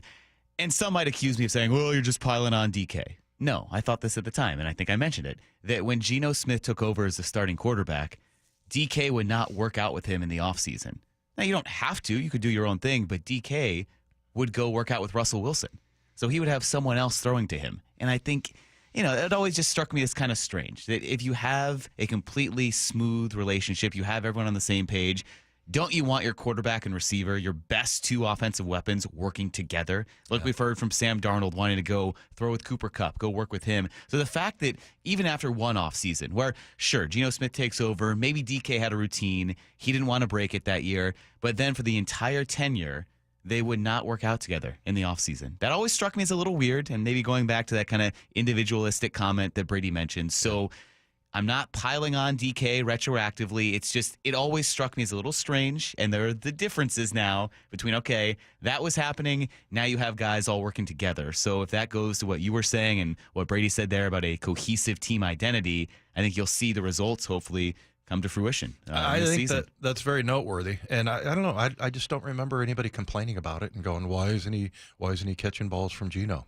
It just it seemed weird, right? It wasn't an issue because they would always work together fine. They would be good in the offseason in training camp, but it just seemed like if you're going to do extra work, shouldn't you be doing that with your guys who are throwing to you? Well, and especially, you're working out with Russ, who was an active quarterback on another team. Yeah, and also, Geno had to sit behind Russ, and I don't think Geno likes, being the second string guy. And maybe there were some things about Russ that he didn't like, but and especially if DK knew that would bother him, then that's really a problem. But yeah, I think bringing that up is very interesting because everybody kind of glossed over it, but I think you're right. Yeah. So, you know what? We'll turn back, though, to a team that I'm sure they had a lot of great guys on it, Dave. We're going to go back to your era, a guy you know well. No, we can do that later. We're going to talk to a guy who is one of the top 50 Seahawks of all time and one of the greatest running backs in Seahawk history. Curt Warner joins us next here on Wyman and Bob, Seattle Sports and the Seattle Sports app. It's the Seahawks' only minicamp of the offseason, and Seattle Sports is there. Always a fun conversation. Julian Love. When you see Eagles flying around, you can't beat it. Live from the sidelines tomorrow with Bump and Stacy live from VMAC beginning at 10 a.m. Seahawks wide receiver Cooper Kupp. Does it feel weird to hear still? Yeah, I'm getting used to it. Followed by Wyman and Bob at 2, all the way up to Mariners pregame at 5:30. We are the home of the Seahawks. Seattle Sports on 710 and the Seattle Sports app. Free consultations, no fee guarantees, 5-star reviews. JP Pendergast with Pendergast Law explains the importance of going beyond these familiar offerings. Accident victims want an attorney, Tom, that satisfies their needs. Someone who handles those needs with the highest degree of care. Pendergast Law offers the no-fee guarantees and free consultations, but these only scratch the surface. Okay, explain more. We make sure that every member of our team is genuinely passionate about helping others. Customer service and communication are our top priority. It's how we take care of our clients so they always feel one step ahead of the insurance companies. Our strong reputation for high standards provides comfort and confidence when it's needed most. Pendergast Law offers the free consultations, the no-fee guarantees, and, of course, they are 5-star rated. But what really makes them different is their genuine passion for helping others. I can't recommend them enough. If you or a loved one has been injured in a car accident, call Pendergast Law. We can help. That's PendergastLaw.com. Well, here in our region, it's really common for homes to have damaged insulation or even no insulation at all in their crawl space or attic. Well, in the winter, that'll make your home cold and drafty. And in the summer months, it can turn your home into an oven. It's Mike Salk here, and utility companies have special incentives right now to help with the cost of having your home properly insulated, including a once-in-a-lifetime rebate from Puget Sound Energy. So if you're a PSE customer and your home was built before 1990, you could qualify to receive a rebate on up to 95% of the cost to properly insulate your crawl space and attic. Yes, they will cover up to 95% of the cost. And if you're anything like me, you love the idea of somebody else paying to improve your home, add value to it, and save you money along the way. How good does that sound? Don't wait. Call Crawl Pros to learn what's going on behind that crawl space and attic hatch for free, and then what energy rebates you're eligible for. If you're worried about critters, mold, water damage, insulation issues, or anything else related to your crawl space or attic, schedule a free corner-to-corner inspection at crawlpros.com. Dave Wyman here for Harley Exteriors, a local company serving all of Western Washington for 23 years. Olympic Series windows are offered exclusively by Harley Exteriors, manufactured right here in Washington, specifically designed for our Pacific Northwest homes and climate. This is the window you want. It looks absolutely stunning, much better than a traditional vinyl window, and these windows last up to 60 years. They're going to lower your energy bills and provide year-round comfort. They come with a double lifetime, fully transferable warranty, meaning not only are you covered for glass breaking or damaged seals, it's going to help your resale and home value. Very affordable with options like 0 payments and 0 interest up to 12 months for qualified buyers. And this June, buy 3 windows and get 1 free, plus an additional $200 off your entire project. Think Harley Exteriors for windows, doors, and more in the Puget Sound. Call 8-333-HARLEY or go to harleyexteriors.com. This is the story of the one. As a lineman, he does whatever it takes to keep the power on in his community. And he wants a partner like Grainger who does the same. Grainger offers the professional-grade products he needs, from voltage detectors to harnesses to hard hats, plus fast, dependable delivery, so he can rise to every challenge. Call 1-800-GRAINGER, click Grainger.com, or just stop by. Grainger, for the ones who get it done. This is the story of the one. As a safety manager at a manufacturing plant, he does everything he can to keep his coworkers safe. From finding ways to reduce risks to keeping safety supplies in stock. And for that, he relies on Grainger. Grainger offers a broad range of quality products and next-day delivery, so he can always play it safe. Call 1-800-GRAINGER, click Grainger.com, or just stop by. Grainger, for the ones who get it done. $5,000. That's the average amount of money people in the U.S. are now spending on gas in a year. $5,000. That's crazy. If you drive, you have to download Upside, the free app that gives you cash back every time you get gas. That's right. You can earn real cash back with Upside just by buying the gas you're already buying. You can literally start earning cash back today. I use Upside every time I fill up, and I've already made around $200-$300. You're putting gas in your car anyway. Why not get real cash back? If you like free money, download Upside. I'm saving the cash I earn from using Upside to help pay for a vacation later this year. Download the free Upside app now to earn cash back every time you buy gas. Use promo code POWER to get an extra 25 cents per gallon on your first tank. You can cash out anytime right to your bank, PayPal, or a gift card for Amazon and other brands. Just download the free Upside app and use promo code POWER for a 25 cents per gallon bonus on your first tank. That's code POWER for a 25 cents per gallon bonus. Let's go! This is Seattle Sports. Streaming through the Seattle Sports app. KIRO AM Seattle. KIRO FM HD2 Tacoma. Home of the Seahawks, Mariners, and everything Seattle sports. Seattle Sports Snapshot. The Mariners have recalled Dominic Canzone before Game 1 of the series against the Diamondbacks. They DFA'd Leody Taveras in the corresponding move. Canzone not in the lineup tonight, though. Miles Mastroboni gets the start in right field against Diamondbacks right-hander Merrill Kelly. We'll have pregame coverage beginning at 5:30 right here on Seattle Sports. The Red Sox are calling up outfielder Roman Anthony. The 21-year-old is ranked as the top prospect in all of baseball. And Game 3 of the Stanley Cup Final begins at 5 o'clock. The series moves to Florida, tied 1-1 between the Oilers and the Panthers. Snapshot, brought to you by Miller Lite. When it's game time, it's Miller time. This hour is serviced by the Lee Johnson Auto family. From the Quantum Fiber Studio, this is Wyman and Bob. On Seattle Sports. Streaming live on the Seattle Sports app and at seattlesports.com. Now, here are your hosts, Dave Wyman and Bob Stelton.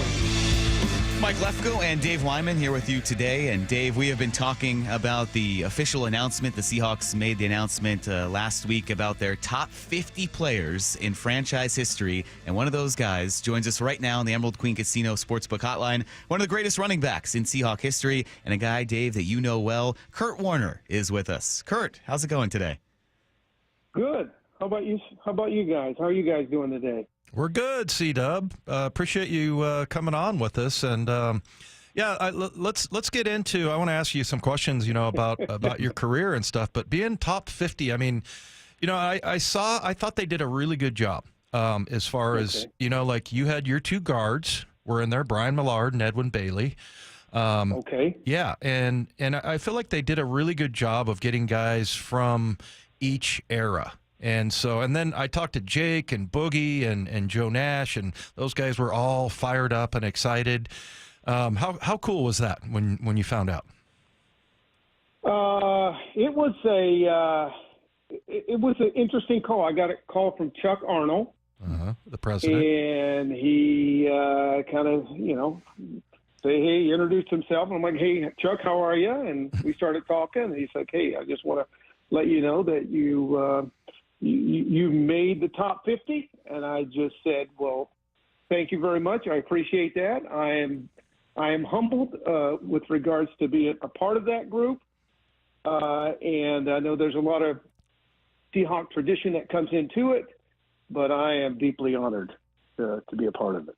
Yeah, Curt, I think Dave just wanted to tell stories about you and your guys playing together, but we did want to ask you about. Yeah, we wanted to ask you about this first, and then we were going to let you guys reminisce. Let me tell you about Wyman. Oh, please. I do not like Yes. him, and I've said this more than one time. When he was a rookie, he came into camp. I was like, "Oh, Lordy, have mercy." There's Bosworth, there's Wyman, there's a couple other guys, and they were your typical rookie.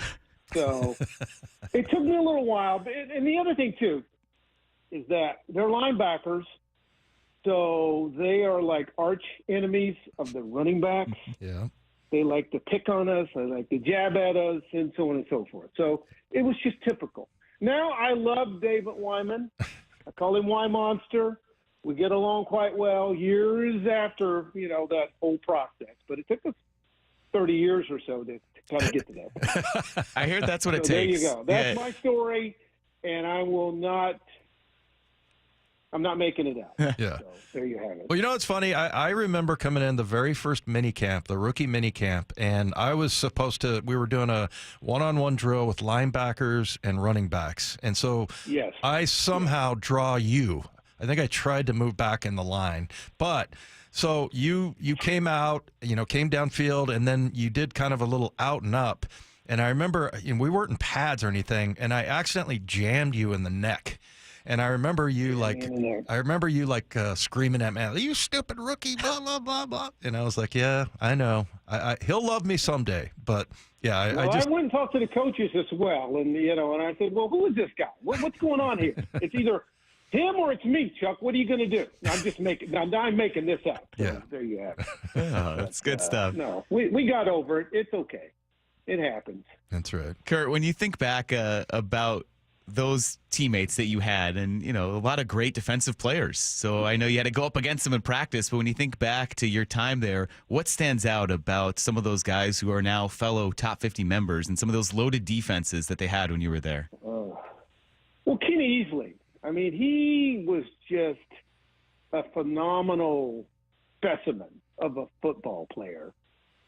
And I love the way that he came up and challenged guys. I mean, he didn't back off at all. And and from a hitting perspective, this guy it was phenomenal. And then we had guys like Dave Brown, cornerbacks, defensive guys that were just smart, intelligent, Joe Nash guys who could just go in there and play. And it was a team that prior to that, years before, they just didn't get that type of recognition.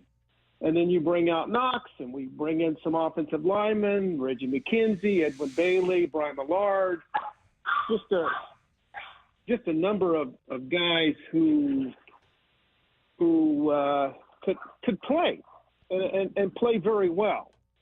So it just made it.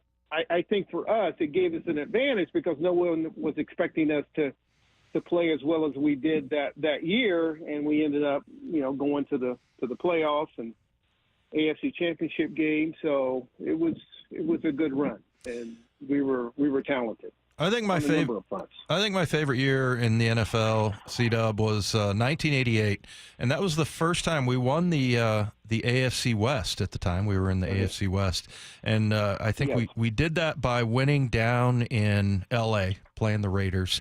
But that was just, I felt like that team was so well put together, and it was just really exciting. You have any memories from that year? I mean, that was something that they had never done in, 12 or 13 years of the franchise, is win the AFC West. I mean, I know you guys had gone to the playoffs before, and I think you got in as the wild card, but winning the AFC West just was, to me, I'm very proud of that, and I thought that was maybe my favorite year. How about you?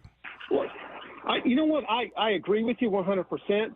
I thought we had better teams, especially the '86 team, where I thought that we didn't get to the playoffs, but man, we got on a roll going about that last 4 or 5 games. And I think if we would have got to Denver, and we beat Denver, but I think if we'd have gotten to the playoffs that year, I think we would have gone deep into the playoffs. But yes, winning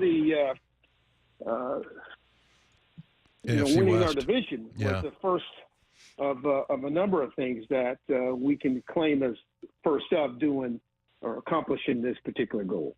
So, yes. Hey, Curt, so last year, the Seahawks, obviously, they have a new head coach, so he's going through it for the first time, Mike McDonald and this team growing together. What was it like for you, your first year in the NFL, also the first year for Chuck Knox? How was it working with a coach in his first year with the team? Well, you got to remember, Chuck Knox was a veteran coach. So it was just a matter, I think, of him bringing in the right pieces, putting the right combinations together.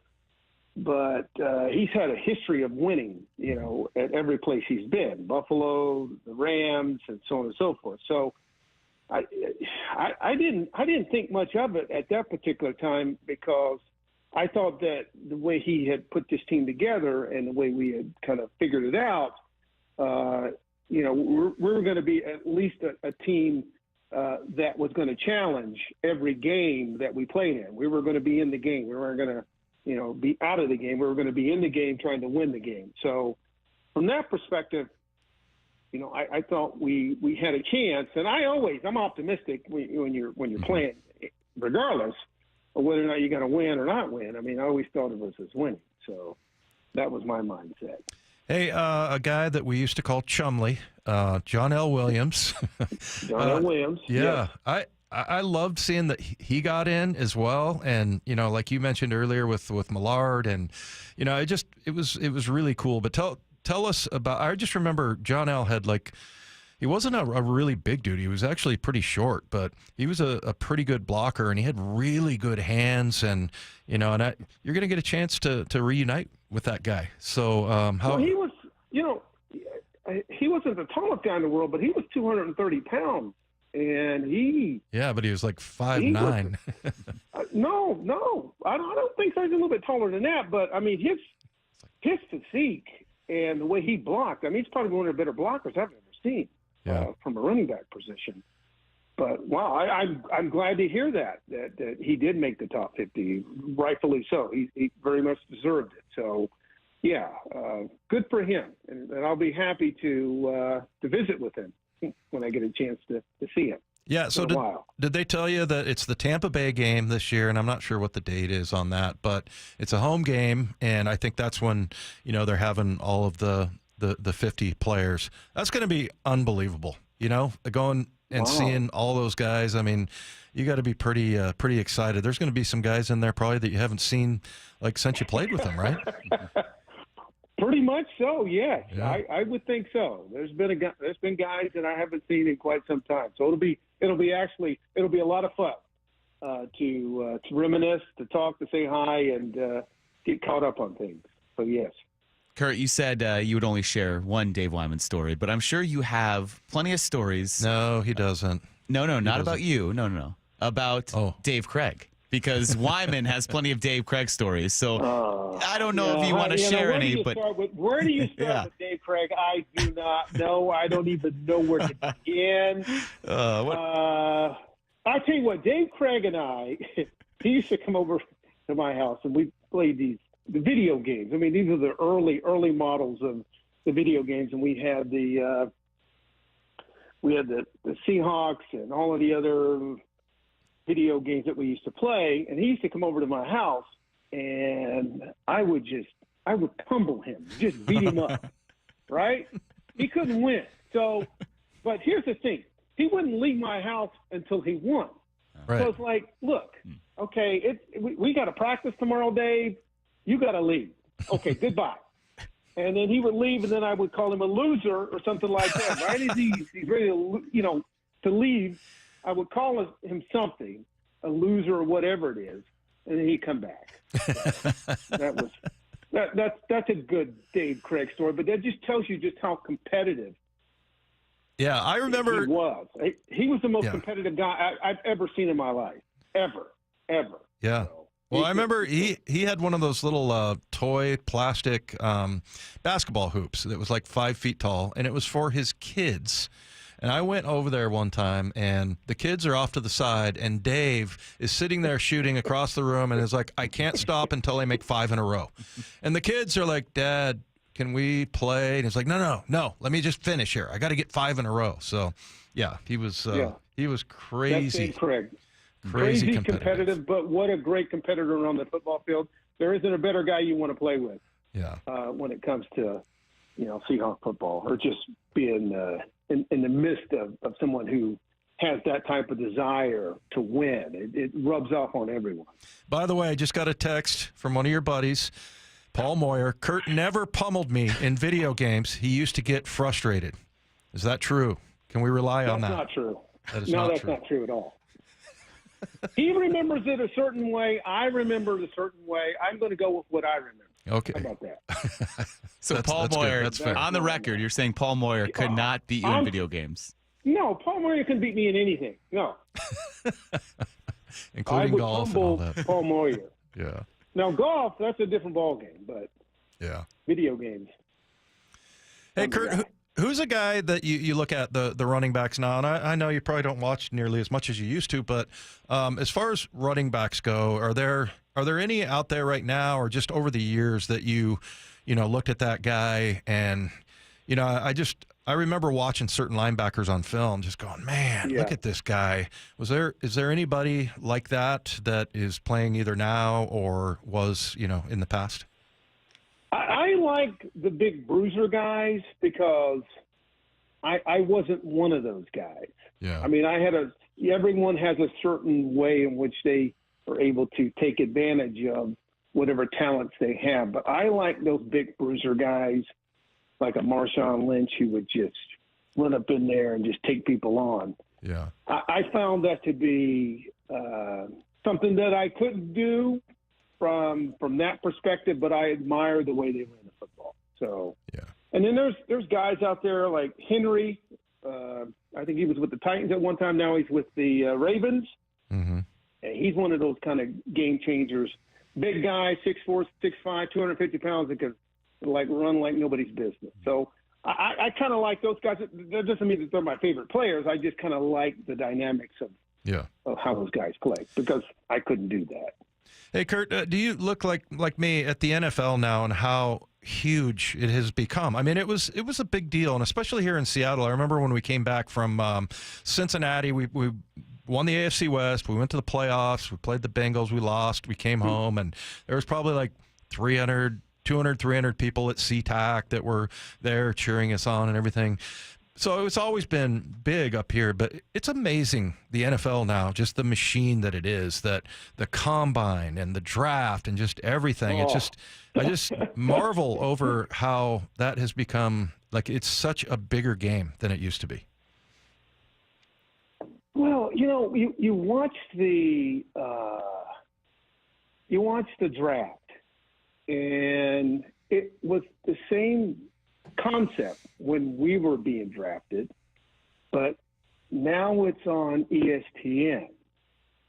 So I don't think the number of people who are making the teams are any more than what they were when we were being drafted. It's just that the whole, what do you call it? Just all the hype and pageantry. Yes, all of the hype that goes on with it is really, it's crazy. It's crazy, but it's good for the NFL. Yeah. And, we play, I think, in the best arena.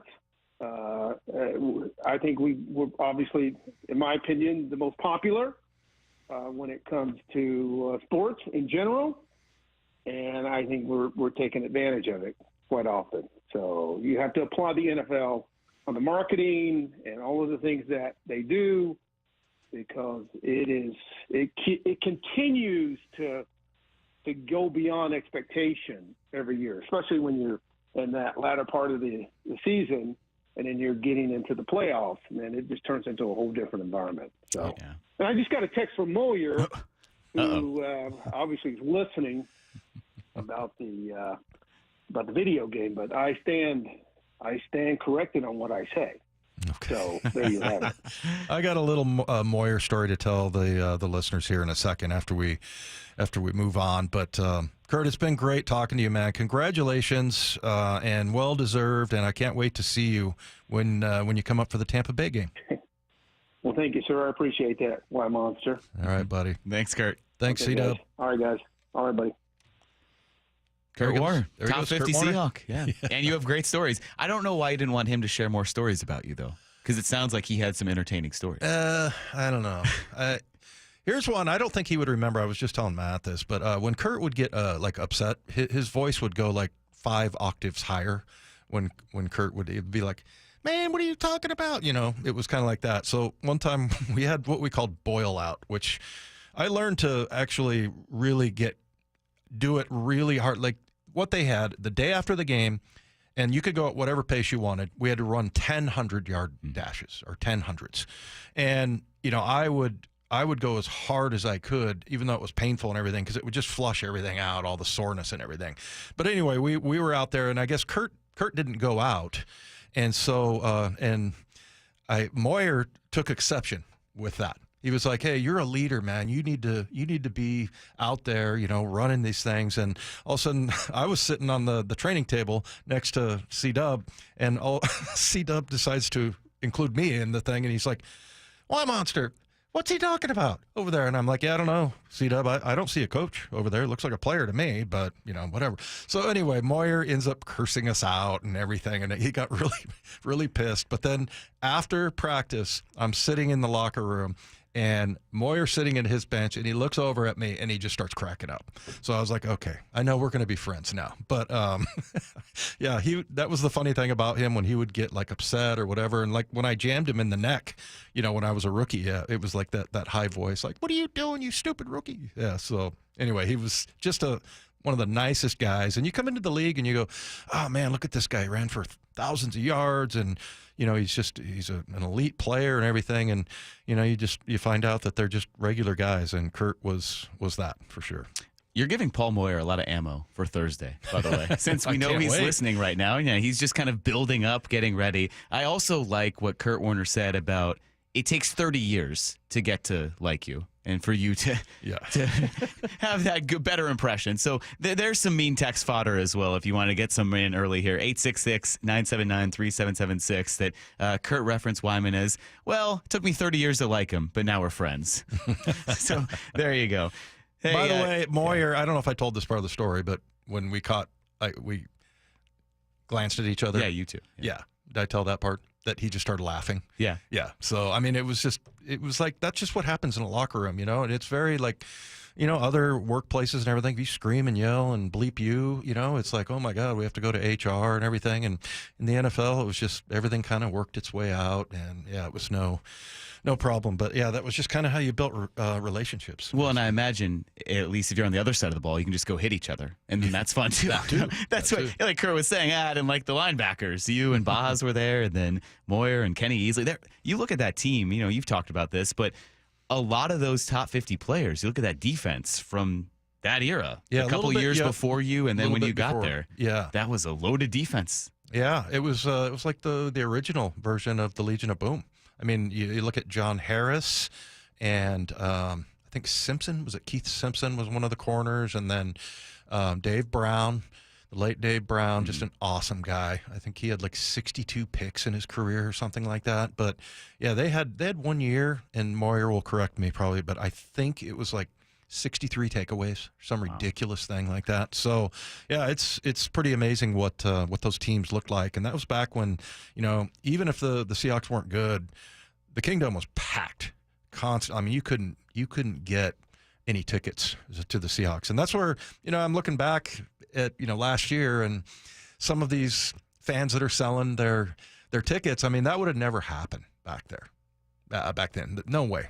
So, yeah, I mean, it was they didn't even have to like advertise. I remember in the 90s when they got pretty bad. That was a bad stretch for the Seahawks. If you go look at their record during the 90s, I remember that's about the time I moved back up here from Arizona where I was living. And, there were commercials to sell Seahawk tickets. And I was like, you've got to be kidding me. They've never needed any kind of commercial or advertisement or anything to sell Seahawk tickets. So, yeah, that was kind of a tough go there in the 90s. But, man, in the beginning of that building, that place was just packed. And, there was such a high demand for tickets. Yeah, a lot of fun catching up with Curt Warner there. Hey, the 2025 All-Star ballot is open. And by hey, I mean you, Dave. Go vote after this. We'll help you. Matt has volunteered to help you. Cal, Julio, JP, and the crew need your help to secure a spot at this year's Midsummer Classic in Atlanta. Vote 5 times per day, every day through June 26 at MLB.com/vote.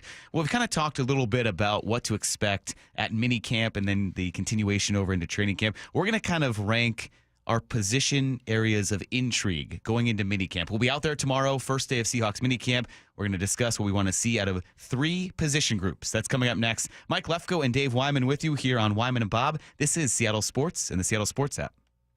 Seahawks head coach Mike McDonald, exclusively with Brock and Salk. Your cohort, Mr. Schneider, talked a lot this offseason about pivoting. How was all of that? It's kind of how we operate. You're looking at the lens of what we're trying to build, what's going to be best for us. I know it seemed like a lot, but we had time kind of behind the scenes here. And I thought we ended up with a team we're really excited about.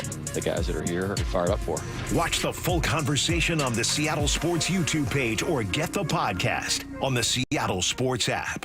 Well, I'm here with my good buddy, Dr. Dan Nelson from Eastside Pain and Regenerative Medicine. And you've heard from Dr. Dan's patients over the years how a simple stem cell procedure has successfully conquered their pain. Well, folks, now it's my turn. After years of dealing with knee pain from all the football abuse, I can say my knee pain now is almost 100% gone. How'd you do it, Dr. Dan? Well, Brock, personally, I'm very happy that you did so well. And your story is like so many of our other patients who come in, former athletes and non-athletes as well, who have come in with chronic knee pain, and they are looking for alternatives besides knee replacement surgery. And we're happy to provide this service. It's been truly a game changer for so many folks. It's just been a pleasure to be part of this. Consider Dr. Nelson, the only doctor with over 30 years of experience in pain medicine techniques, including stem cell therapy. I was in and out with a couple of follow-ups. It's a non-surgical solution to pain using your own stem cells. Consider stem cell therapy with Dr. Daniel Nelson, MD at 425-823-4000 or visit danielnelsonmd.com. That's danielnelsonmd.com. This is the story of the one. As a lineman, he does whatever it takes to keep the power on in his community. And he wants a partner like Grainger who does the same. Grainger offers the professional-grade products he needs, from voltage detectors to harnesses to hard hats, plus fast, dependable delivery, so he can rise to every challenge. Call 1-800-GRAINGER, click Grainger.com, or just stop by. Grainger, for the ones who get it done. Tired of hearing scary radio ads about the IRS? Tax Relief Advocates is different. TRA is here to tell you that if you owe money to the IRS, whether it's $5,000 or $500,000, we have a solution. TRA can eliminate or reduce what you owe to the IRS with zero risk to you. We have over 1,000 5-star reviews on Google and an A+ with a BBB. End your tax nightmare today by visiting TRA.com or call 800-583-6580. That's 800-583-6580. Headed to the ballpark? Skip the traffic jams, parking fees, and the stress of driving. Make riding transit part of your game day ritual. Roll in with your crew, talk stats, and meet fans. No traffic, no stress. Community Transit riders enjoy seamless connections to light rail and ferries to get to Seattle and beyond. And youth 18 and under ride the bus for free. All in for the win. Plan your trip with Community Transit at ctgo.org/homerun. This is Secret Clinical dominating extra stinky stress sweat. And this is regular deodorant. Secret Clinical in a heat wave. Oh, what a beautiful day. This is regular deodorant. Ugh, I can't. Secret Clinical with workout sweat. Let's run another marathon. And regular deodorant. How much more? Secret is the GOAT.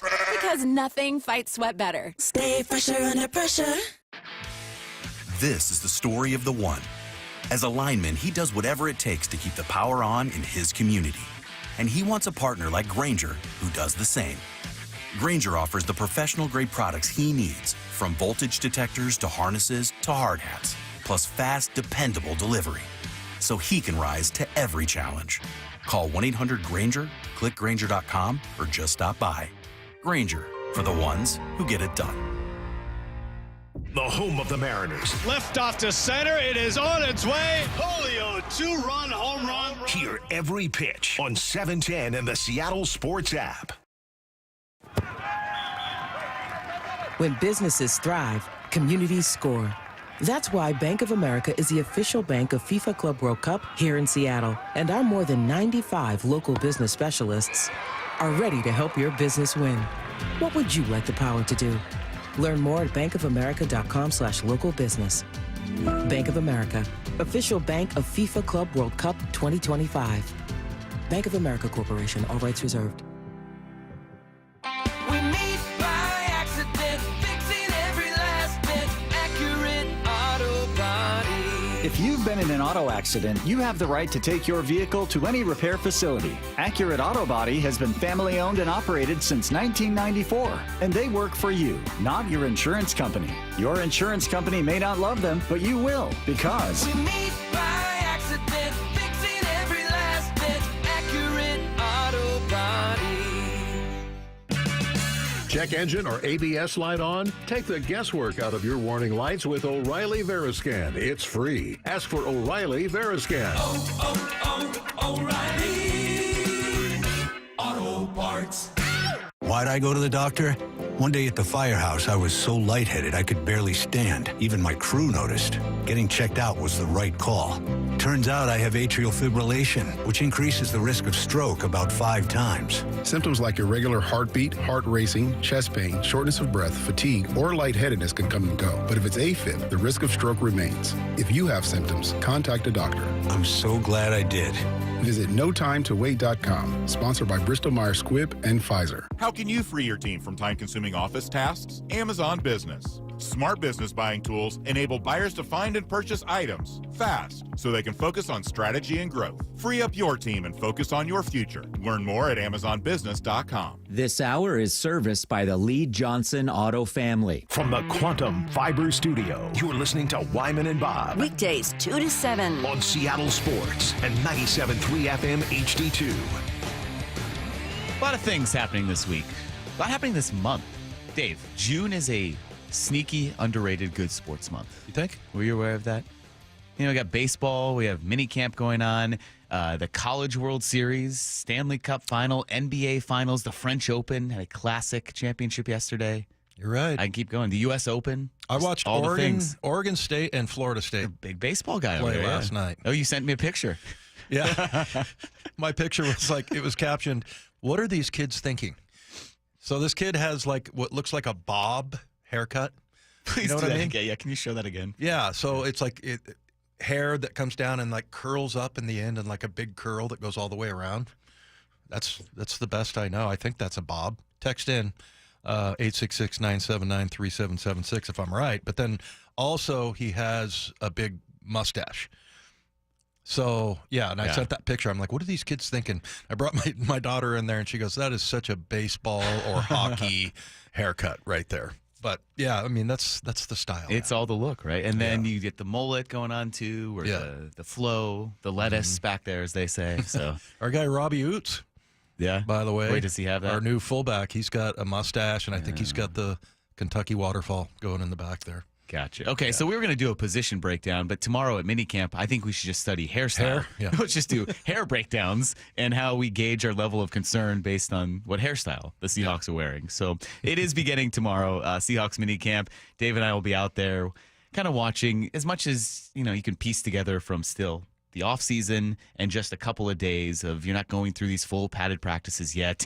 Yeah. It's minicamp, so everyone has to be out there, but this is the final push before a long off period, about 6 weeks off before they come back for training camp. That's where you're going to learn a lot. But just looking at this small sample size of having seen OTAs, going into minicamp tomorrow, what position groups are you looking at the most? You're saying, look, these are the ones that are the most uncertain, or you still have a lot to settle. Which ones will stand out to you the most going into minicamp? Yeah, center and guard, and those are the ones you wrote down. Right guard, because Zabel's left guard, correct? Yeah. So, yeah, right guard and center. And really, I mean, I love what they were talking about was that it's kind of a three-way battle for that right guard position. So I like that because they have LaMea over there. They got Christian Haynes. And then they got the guy I'm rooting for is Anthony Bradford. And it's just because he is so unbelievably strong and physical. And if he can just get it all together. But LaMea, you know, he made some really good blocks last year. And look, he was a rookie. So, you know, I'm sure he had some bad ones. But I really liked what I saw out of him. But even more important than that, because I like the fact that they have three to choose from there. Yeah. Anthony Bradford, and then, you know, LaMea and who's the Christian other guy? Haynes. Christian Haynes. So, but at center, that one worries me. Okay. That one worries me a little bit because you got Oluwatimi there, of course, and then, I mean, I don't know if they can make like Cable do into a center, but yeah, I mean, I think Jalen Sundell is kind of the dark horse because he was an undrafted free agent last year and came out of North Dakota State. So, yeah, I mean, he's the guy I'm intrigued by just because last year, I remember talking to Dave Pearson and some of the people down there that, you know, he said that the coaches really like him, Jalen Sundell. But I think the one that's, I don't know, just because we haven't had a solid center around here since Max Unger, really. I mean, I guess you could say, you know, going back to Justin, Britt. And I think he was actually an alternate to the Pro Bowl at center because they started him at tackle and then he moved him down to guard and he was better at guard and then he was way better at center.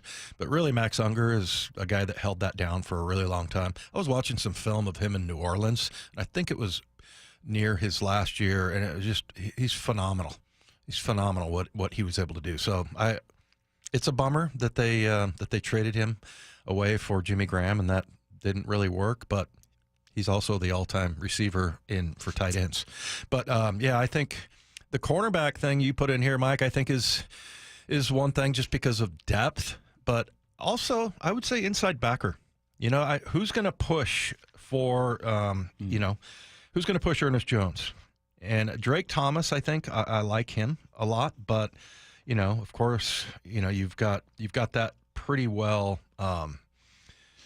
sealed down, Tyrese Knight, and you know, to me that one's okay, but I would like to see some depth there. That's the one thing that kind of concerns me a little bit. Yeah, and these three position groups that we were just talking about, it's also kind of interesting because the Seahawks didn't really address any of those in the draft. Mm-hmm. And we talked about linebackers, inside backers, and cornerbacks, and then right guard to an extent where they have these guys fighting for that spot, or even center where, you know, maybe you're not overly sold one way or another yet.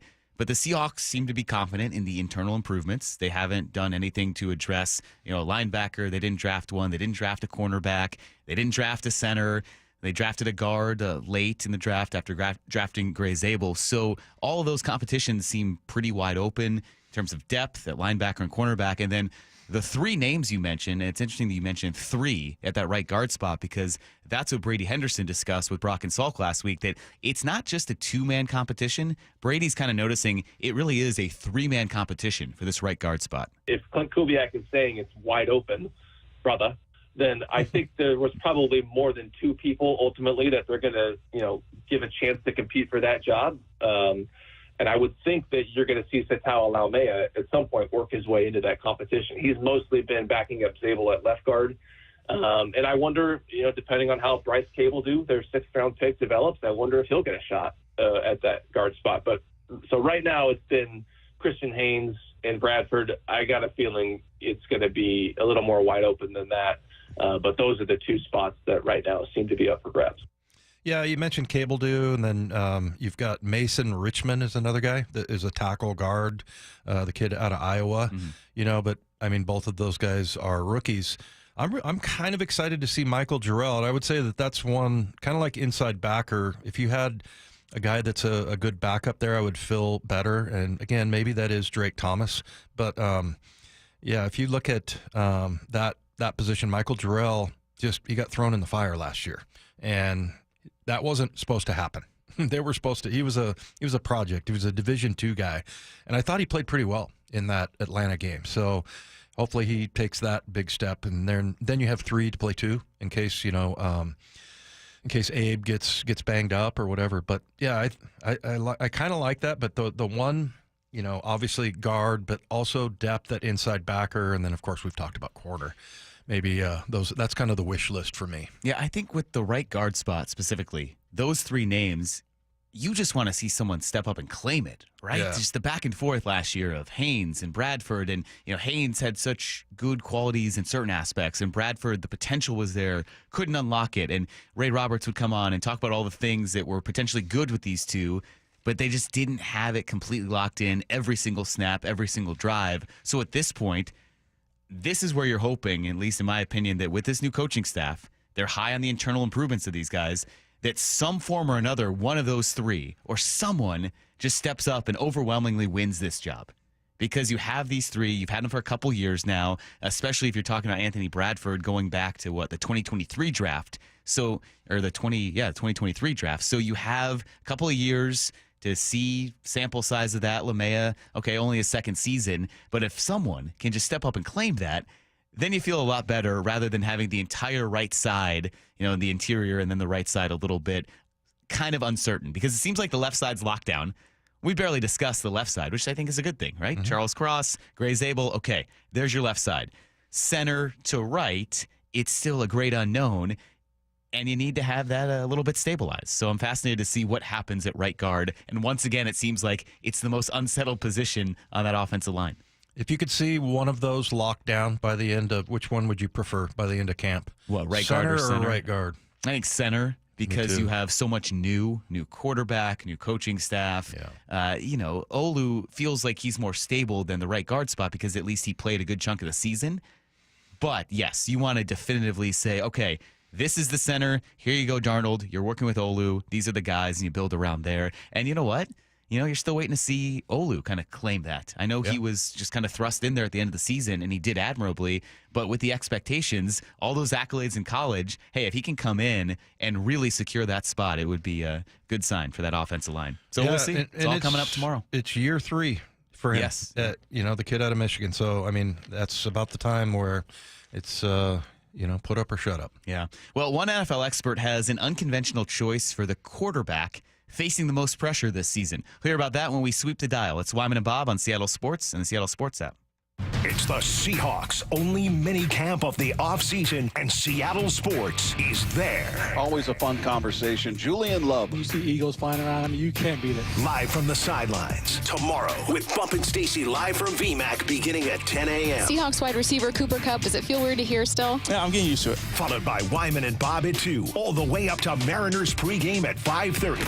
We are the home of the Seahawks. Seattle Sports on 710 and the Seattle Sports app. Hey, it's Dave Wyman here for Harley Exteriors. They're a local company serving all of Western Washington for 23 years. And when you hear Harley Exteriors, I want you to think windows, manufactured right here in Washington, specifically designed for our Pacific Northwest homes and climate. Olympic Series windows are offered exclusively by Harley Exteriors, and this is the window you want. It looks absolutely stunning, much better than a traditional vinyl window, and these windows last up to 60 years. They're going to lower your energy bills and provide year-round comfort, and they come with a double lifetime fully transferable warranty. And that means not only are you covered for glass breakage or damaged seals, it's going to help you with your resale value and the value of your home. So very affordable with options like 0 payments and 0 interest, up to 12 months for qualified buyers. And this June, buy 3 windows and get 1 free, plus an additional $200 off your entire project. So think Harley Exteriors for windows, doors, and more in the Puget Sound. Call 833-HARLEY. That's 833-HARLEY, or just go to harleyexteriors.com. Seattle home prices, well, they just keep going up, and you might be ready to take advantage. If you're getting ready to sell or just moved into a new home, now is the time to get a thorough inspection of your crawl space and attic. And don't do it yourself. You don't want to be crawling around in there. You probably don't even really know what to look for. It's Mike Salk here, and Crawl Pros will go where you don't want to, so you can know if there's anything going on in your crawl space or attic without having to crawl into and evaluate those spaces on your own. A free inspection will let you know if your home is energy efficient and if the air you're breathing is clean and safe. Plus, there are some really great utility rebates available right now to help you with the cost of the new insulation if it's needed. How nice would it be to get someone else to cover that cost? Had them out to my house, and it was a great idea. Did that free corner-to-corner inspection, found some issues. They took the pictures, showed them to me, and then solved the problem. No issues since. If you're worried about critters, mold, water damage, insulation issues, or anything else related to your crawl space or attic, call Crawl Pros or visit crawlpros.com.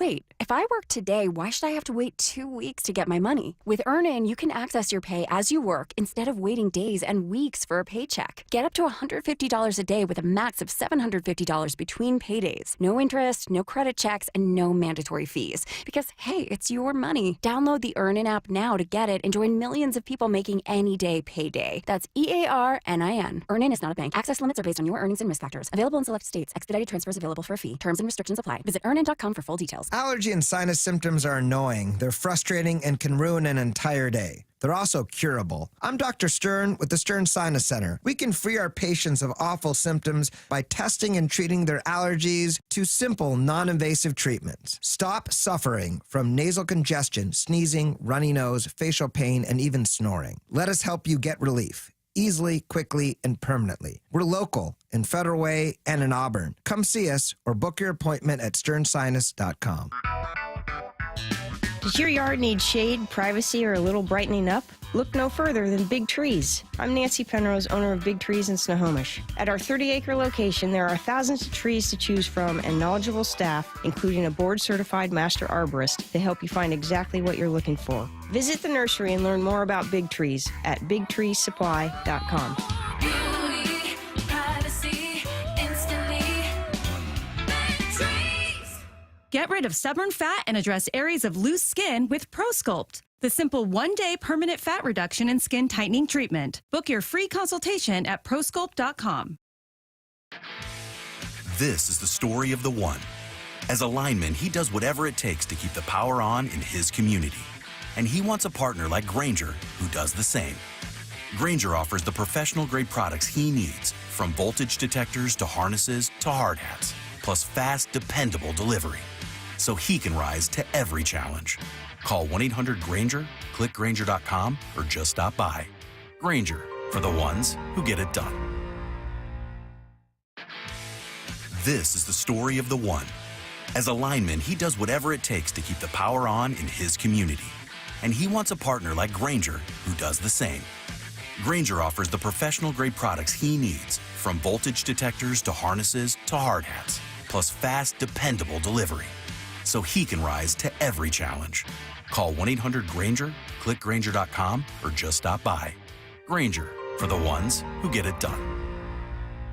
Hey, Brock Hewitt here for my friends at PCF Group, or People Come First Construction Group, and that's exactly what they did when we made the call a couple years ago. We wanted to redo our outdoor space, wanted to add a deck, an outdoor living, a television, and a kitchen, and PCF Group, wow, they more than delivered. And if you're interested in building a stunning outdoor area like we did, I cannot recommend them enough. Reach out before the good weather arrives, and their schedule, well, it's going to fill up. So whether you're looking for a complete outdoor living space or a very specific project like an underdeck ceiling, deck, patio cover, railings, PCF has you covered. Design now and pay later. In fact, get 12 months, no interest and no payments, and up to $6,000 off and a $1,000 Amazon gift card.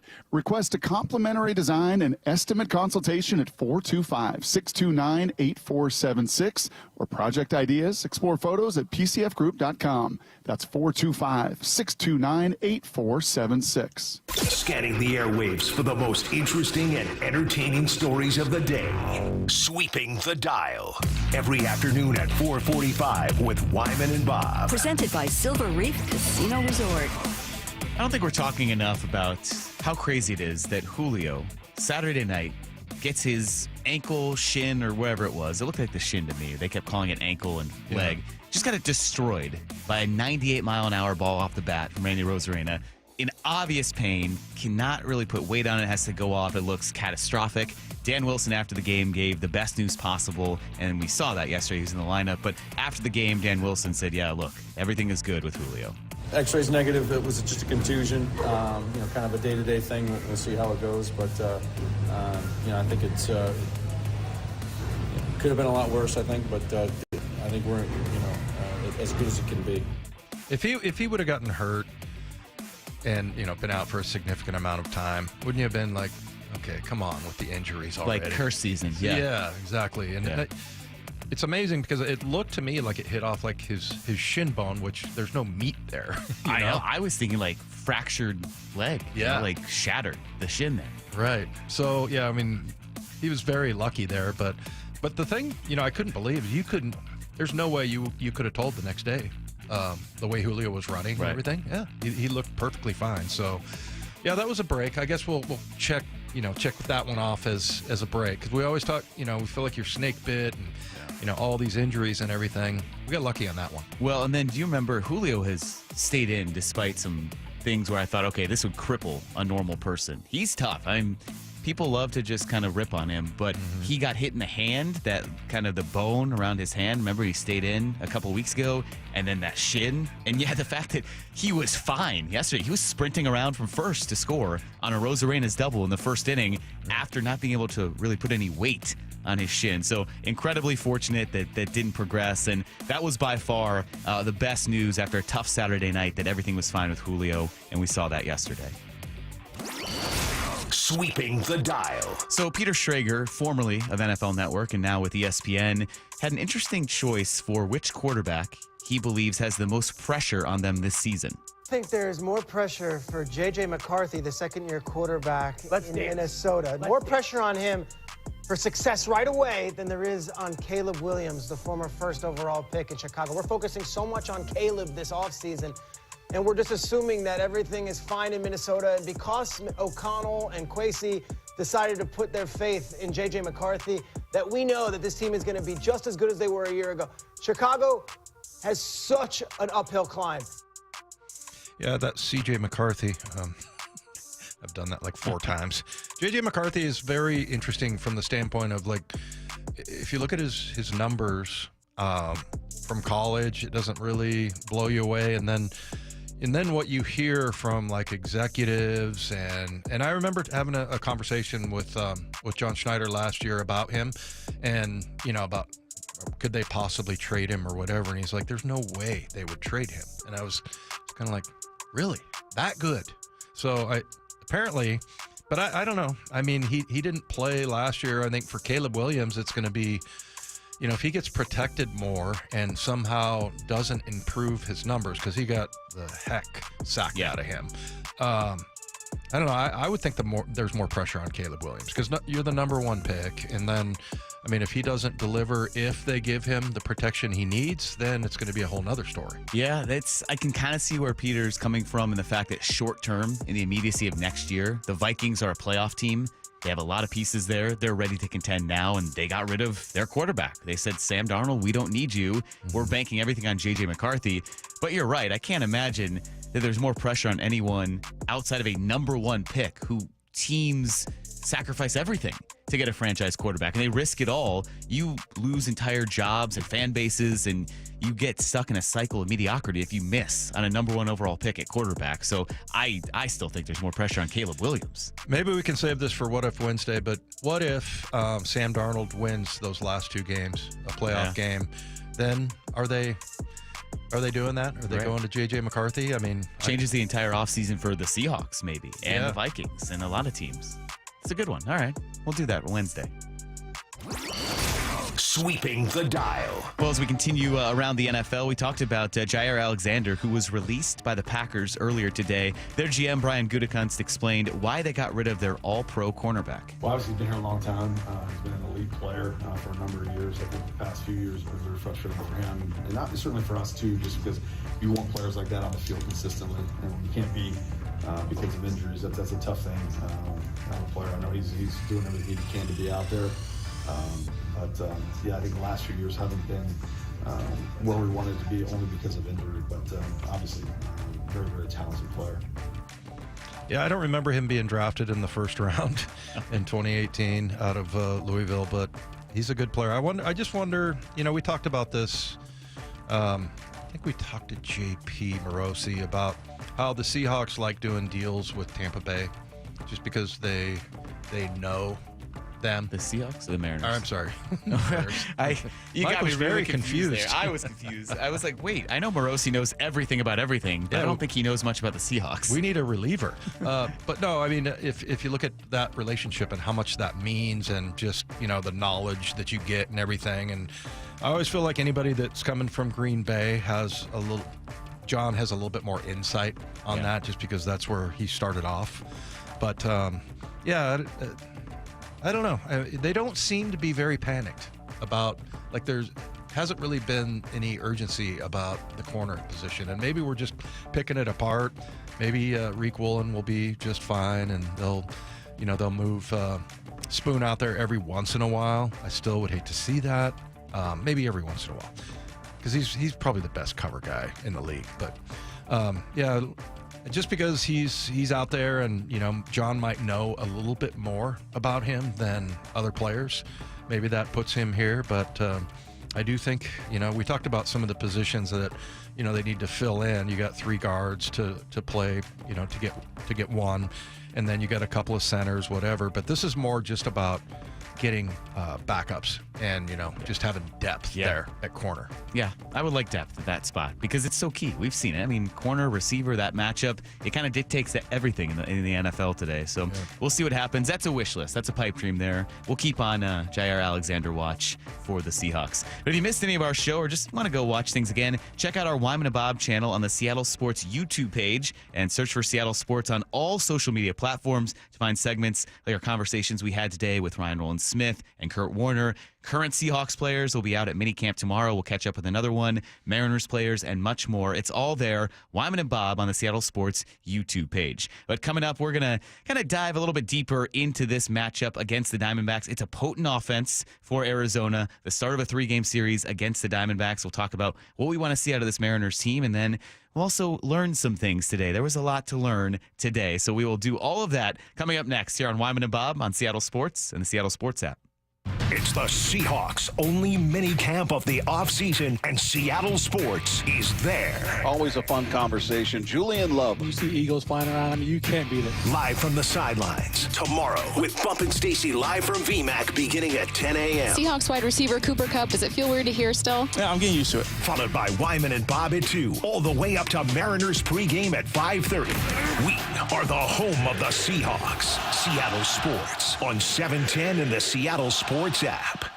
Are you worried about economic conditions, tariffs, and inflation? Are you tired of trying to time the stock market? Maybe it's time to take a little risk off the table given current market volatility. For stability, there's no better option than Legacy Group's Northwest Fund, a fixed return of 9%. Hi, I'm Scott Rirucka, CEO of Legacy Group Capital in Bellevue. We've been running local real estate investment funds for over 18 years with 0 investor losses, averaging double-digit returns since inception, and we also accept IRAs. Over 1,000 local investors have invested over $250 million in our Legacy family of funds. Feeling uneasy? Don't gamble your hard-earned money or risk your retirement. Legacy Group's Northwest Fund, returning 9%, has limited openings for new investors right now.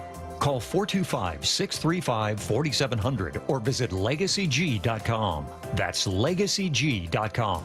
This is not investment advice. Legacy investments available to accredited investors only. Details at LegacyG.com. Endless hours of research, seeking referrals, dozens of calls. Hiring the right attorney can be a challenging process during an already difficult time. J.P. Pendergast with Pendergast Law explains. In Washington State, Tom, there are thousands of attorneys to choose from. Referrals and online research can be helpful, but discovering the right attorney requires a conversation. It can be hard to identify integrity and authenticity without that interaction. So, what do you recommend? We encourage anyone looking for personal injury representation to call for a free consultation with our team before making a decision simply based on referrals or online research. Accident victims need an attorney that listens, demonstrates honesty, and is genuinely understanding of their unique circumstances. The care, attention, and preparation that our firm provides throughout the case mirrors the effort involved when taking on the insurance companies. Save time and avoid mistakes after an injury. Contact the caring and compassionate team at Pendergast Law. If you or a loved one has been injured in a car accident, call Pendergast Law. We can help. Tired of hearing scary radio ads about the IRS? Tax Relief Advocates is different. TRA is here to tell you that if you owe money to the IRS, whether it's $5,000 or $500,000, we have a solution. TRA can eliminate or reduce what you owe to the IRS with zero risk to you. We have over 1,000 5-star reviews on Google and an A+ with a BBB. End your tax nightmare today by visiting TRA.com or call 800-583-6681. That's 800-583-6681. This is the story of the one. As a lineman, he does whatever it takes to keep the power on in his community. And he wants a partner like Grainger who does the same. Grainger offers the professional-grade products he needs, from voltage detectors to harnesses to hard hats, plus fast, dependable delivery, so he can rise to every challenge. Call 1-800-GRAINGER, click Grainger.com, or just stop by. Grainger, for the ones who get it done.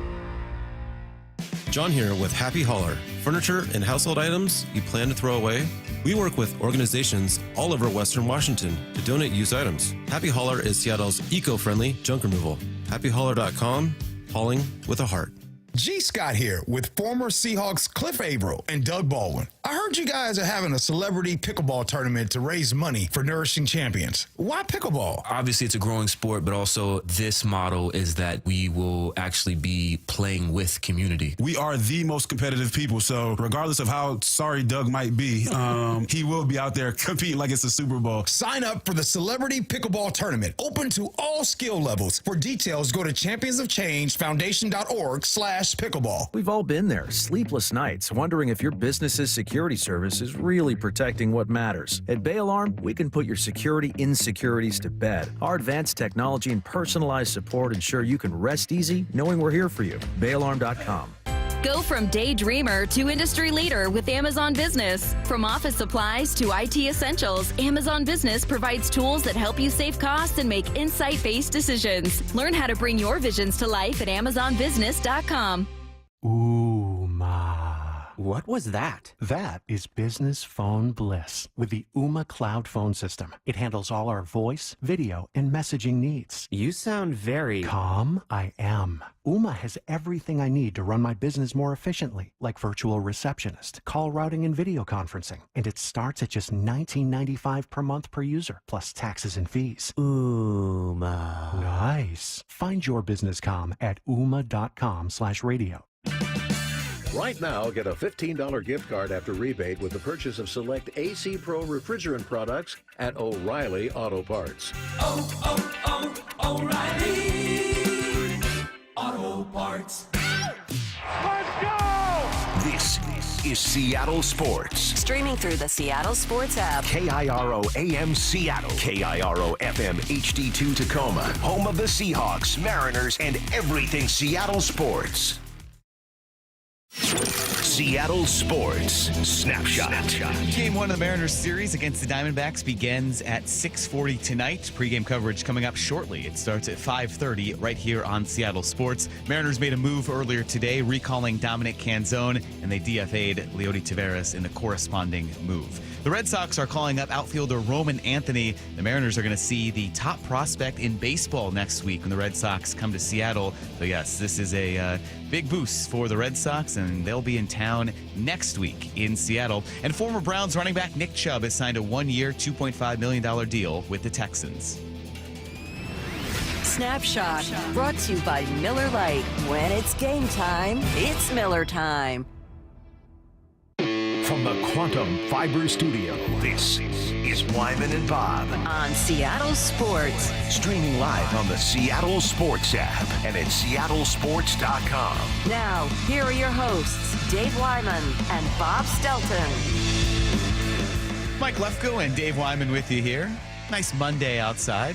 Good way to start the week with some Mariners baseball coming up, Dave. So pregame coverage begins right here at the bottom of the hour, 5:30, and a 6:40 first pitch in Arizona. I heard it's hot in Arizona. Oh, you're kidding. Not surprising. That's unusual. Yeah, that's so here. weird. Crazy. It's great out here. I will take this temperature. Yeah. People call it hot. I call it finally summer is here. Let's go out on the water. Yeah, I'll tell you what. Do you have air conditioning? No. I got fans. That sucks. Doesn't That's it? all right. Really? You just fan it up? Yeah, we put air conditioning in our upper part of our house, and so I hate being hot. So yeah, that was a priority for us. But like a lot of people, and like you go to Arizona, everybody has a pool, and everyone has air conditioning. Everybody has air conditioning, and really, when being down there, one time I stayed through the summer. The biggest problem was if you couldn't find covered parking because you burn. Your car just bakes. But other than that, everywhere you go, there's misters and air conditioning and everything. But here, not a lot of people have air conditioning because they don't think you need it, and really you don't. I mean, it's probably 10 days, 12 days a year that you need air conditioning. I'll tell you what, I do have trouble sleeping when it's hot. Yeah. I love warm weather. I love being outside, but sleeping is the worst when it's hot. Yeah. So I'll agree with you there. You got me thinking when you said not having covered parking. I have flashbacks now. So my very first car, it was like a hand-me-down of a hand-me-down. It was a black Chevy Blazer with black leather seats. Oh. You want to talk about hot. No. And just your whole body would burn as you got into that car, especially like after tennis practice, you get in, you're already drenched in sweat, and then you're trying to find some space that's cool, and no. Didn't you reach in and just start it and turn the air conditioner on and just walk away? Your hands are just like burning when you like sit down to begin with. So I went golfing. Covered parking. Yeah, I went golfing one time and didn't have it. And we had a car that had black interior because we bought it up here. So we went down there with it because it's not smart to have that down in Arizona. But I had to turn the car on and just wait for like 15 minutes with the air conditioner cranked because you'd get like burns. Yeah. I mean, yeah. It's tough down there, but like, I don't know, everybody's ready for it there. So it never was that, to me anyway, that big of a problem. But here in Seattle, when it gets hot, a lot of people don't have air conditioning and all those things. So. Yeah. So as you can imagine, the roof is closed tonight in Phoenix for the game for the Mariners and the Diamondbacks. I don't know when they open that roof. And they probably open it like one game a year. I think they did, remember, during the World Series, and that was a big deal. Like, oh, my God, the roof, it opens. The roof is open. Yeah. So it is not open tonight. It's a Diamondbacks team that has some pop. They're a pretty powerful offense. And, Dave, when you look at this Mariners rotation, we talked to start the show about how important it was for George Kirby to turn in a start like that, to get momentum, to snap this skid, the 5-game losing streak, and to look like the Kirby of old. Now you look at this Diamondbacks team, we look at, Emerson Hancock. It was interesting what Ryan told us, that Hancock might be pitching for a spot in the rotation. What did you think about that? I thought that was very interesting that he said, you know what, if Hancock turns in a good showing, he might be the guy who stays when Logan Gilbert comes back. So then who do you kick out? Bryce Miller. That's what he said, which seems crazy. But if he's the one who's struggling the most, get him down there, try to get right. Because it sounds like they're not going to a 6-man rotation. No, I know we kind of theorized about that, but Hollander said no, and a couple other people said it wouldn't be practical. And you're seeing that. They need all the bullpen help they can get. The bullpen is perpetually thin when you play so many close games. So I get it. I think if you had 6 pitchers all doing well, I would be more prone to kind of push back and say, well, hey, why not? You can have these starters eat up innings. Like when Kirby goes 7, you don't have to use a lot of bullpen because you can set it up perfectly. Brash for 1 inning, Munoz for 1 inning. Save a guy like Vargas, save some other arms in there. But you're relying on guys going deep every single outing, and that's just not practical. That was so cool the way that played out yesterday because I'm like, it was just a perfect scenario. You get 7 and 14 strikeouts out of George Kirby. And then in the 8th, you go to Brash. And the 9th, you bring in Munoz. And those are 2 special, they have special stuff. And I don't know, I would say especially Brash, just because like people talk about how ridiculous his slider is. So, but yeah, I mean, it was just, it was just very encouraging to me, and especially seeing Kirby get back on track and listening to him talk afterwards. And then, like I said, when we opened the show, I went back and looked at, his career and what he can be. I picked out 13 games, 95 innings. This goes back to 22, like the Houston playoff game that went to 18 innings. But in 95 innings, in 13 games, he had 3 earned runs, 94 strikeouts, and 5 walks. And this is just, I'm picking and choosing, but I just was going through and looking at some of his best performances, and that's phenomenal. Yeah. I mean, it's just, those are fantasy numbers. 3 earned runs in 95 innings, 5 walks. So, yeah, I mean, it just got me really fired up for this rotation. And just, we talk about Cal and how explosive he's been at the plate. And, if they can just get like mediocre numbers, which they kind of have right now, I'm not saying that that's going to, get them to the World Series. I mean, they need some improvement and everything. But if you can get, I'm going to say all of those guys back to like their best, days pitching, like I kind of selected here with Kirby. But if you're anywhere close to that, and I just feel like, okay, Kirby's back. And it made me sort of optimistic that maybe Bryce Miller can do that.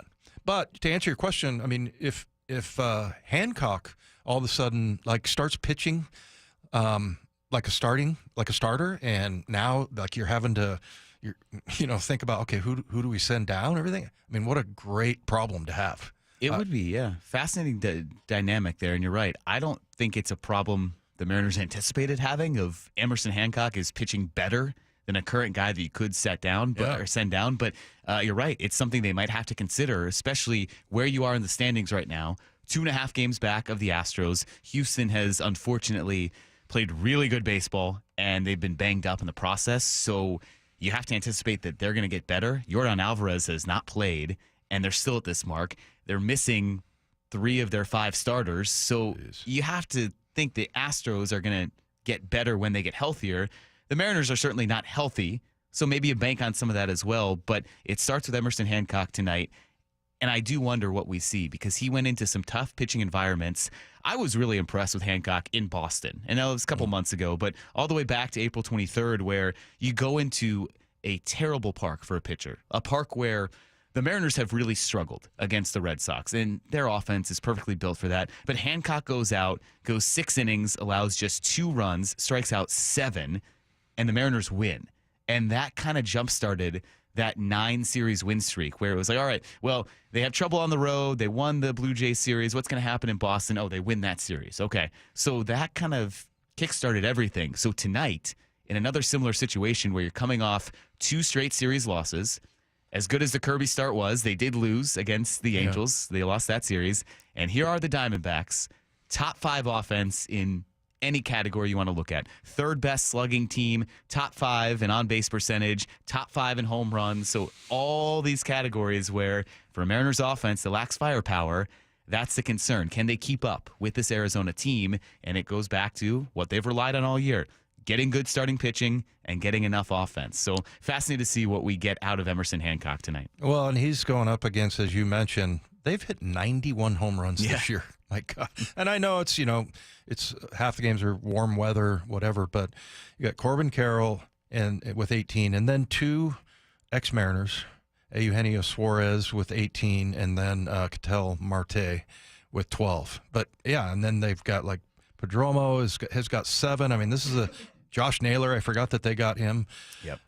And, yeah, it's going to be tough. So, yeah, if Hancock has a good night tonight and is able to limit, the damage as far as their offense goes, that'll be really interesting to see, what do they do? How do they handle that? And, and I just was so encouraged over the weekend by George Kirby because I listened. Really, I think you can tell a lot about how guys answer questions and everything. And he just looked like totally relieved. Like, oh, man, like I got it. And, he's a guy that, we call him Furious George. And he did have some spicy language in the postgame, which I thought was awesome. And I know Root Sports had to apologize and everything, but I'm like, that was cool. That was awesome. He was fired up, man. So anyway, I don't know if that offended anyone, but it just kind of came out. But you could just tell he was so happy, and I just hope that's an indicator that it's clicked for him. Yeah, and look, his whole career, it's clicked for him. But this year, it's just been kind of a bit of a struggle. Yeah, that could go a long way. And to get a little more of what you were talking about, this was Kirby, a clean version of Kirby, talking about why the start felt like a big step towards getting back to where he had been before. It was huge, yeah. Just get to see some swings and misses. Just command the zone, get my slider out of the zone. I think everything was working really well today, so it's just a great sign just to as I'm progressing through the season, making each start. So. And I had a great pitch going, and I threw the bleep out of it. He did, though. I mean, he really did. He had the sinker working extremely well. The seventh inning, I know Dan Wilson talked about that after the game as well, that pretty much a key leverage spot in that game where Kirby, towards the end of his outing, it's probably his final inning, he faces Trout and Ward again. And they had already been the ones that did that damage in the fourth inning. Gets a strikeout looking of Trout, gets a strikeout looking of Ward, and he had that location on the sinker to get both of those guys. So you get strikeout number 14 on Ward after he had hit the 2-run homer. That, to me, that at bat summed it all up of, okay, he's back, he has his command, he has his location, and he's able to bounce back after that. And it was just a tiny blip, but that little bit of adversity, he comes back, gets a couple more strikeouts to end the seventh inning, and turns in the 14 strikeout performance. What was the adversity you were talking about? Just the first few games? The fourth inning in this one. The home run that he gave up, because it was Ward who hit the home run. So. Well, the other thing is I think Trout was the final out, right? Of the game, yeah. Yeah. He got screwed on a pitch before that was entirely on the box. There's no question in my mind, anyway. But I mean, for him to overcome that, because a lot of times you see. Oh, you're saying Kirby did. I thought you meant Trout, because Trout had one that went against him. That was like, that's close. But yeah, but I mean, he got screwed on. Kirby did on one of those pitches, but then just came right back and got him. So I loved that part of it, because we always hear about George, Furious George, but he didn't. He was just a total pro about it. I'm thinking, okay, should I try to attempt Adam Ray's impression of Mike Trout that sounds like Charles Barkley? I would love that. That's what made me think of that. Matt, could you get on the recorder? Matt, you've heard this, right? Well, first of all, you've heard Adam Ray try to do Mike Trout, and it sounds like Charles Barkley. No? Sure. Okay. He sounds like one of the Muppets. Hey, guys. I'm Mike Trout here, complaining about everything. All right, we'll send that to Adam Ray. Nice try, Mike. No, it was terrible, but that's why I'm not the one who does those voices. It's so funny because that impression of Mike Trout, he knows it's not anything like him, and we love that it sounds like Charles Barkley. But thanks for leaving me both out to you left me out to dry. So I only knew like half the names you were talking about, man. What do you want from me? Okay, see, Matt had a legitimate reason. Dave's just sitting there like, yep, not going to bail you out here. Matt's going, who's the fish guy? Trout's a fish. Yeah. I feel like I've seen a Twitter clip of Charles Barkley before. Oh, you definitely have. You would love Charles Barkley. I don't know. He sounds like he's speaking French or something, too. His imitation of Trout. Yeah, we'll have to ask him to do it again. By the way, the 2025 All-Star ballot is open, and Cal, Julio, JP, and the crew need your help to secure a spot at this year's Midsummer Classic in Atlanta. Vote 5 times per day, every day through June 26 at MLB.com/vote. So it is Emerson Hancock and Merrill Kelly coming up. There are the 2 pitchers tonight. Diamondbacks sending out a guy who he's had some success this season, had a pretty strong outing last time out. It did come against a pretty dismal Braves offense. So you will hear what the Mariners will be facing starting at 6:40 tonight. We'll turn you over to pregame coverage beginning shortly at 5:30 right here on Seattle Sports. But right now, we're going to find out what we learned. This is a house of learned doctors. What you just said is one of the most insanely idiotic things I have ever heard. What did we learn today? No one's a bigger idiot than me. Stupidity is the easiest way out. I say that to myself in the mirror sometimes, just to psych myself up. Like, you got this. No one is a bigger idiot than you. And stupidity is the easiest way out. That's, if you start your day with those things to motivate yourself, you can't go wrong. Who's that guy again? Mike Ford. Mike Ford. Yeah. Yeah. He'll forever be remembered here on this show. I know I can look him up on the internet really I don't quick, think he's on a team. He bounced around everywhere.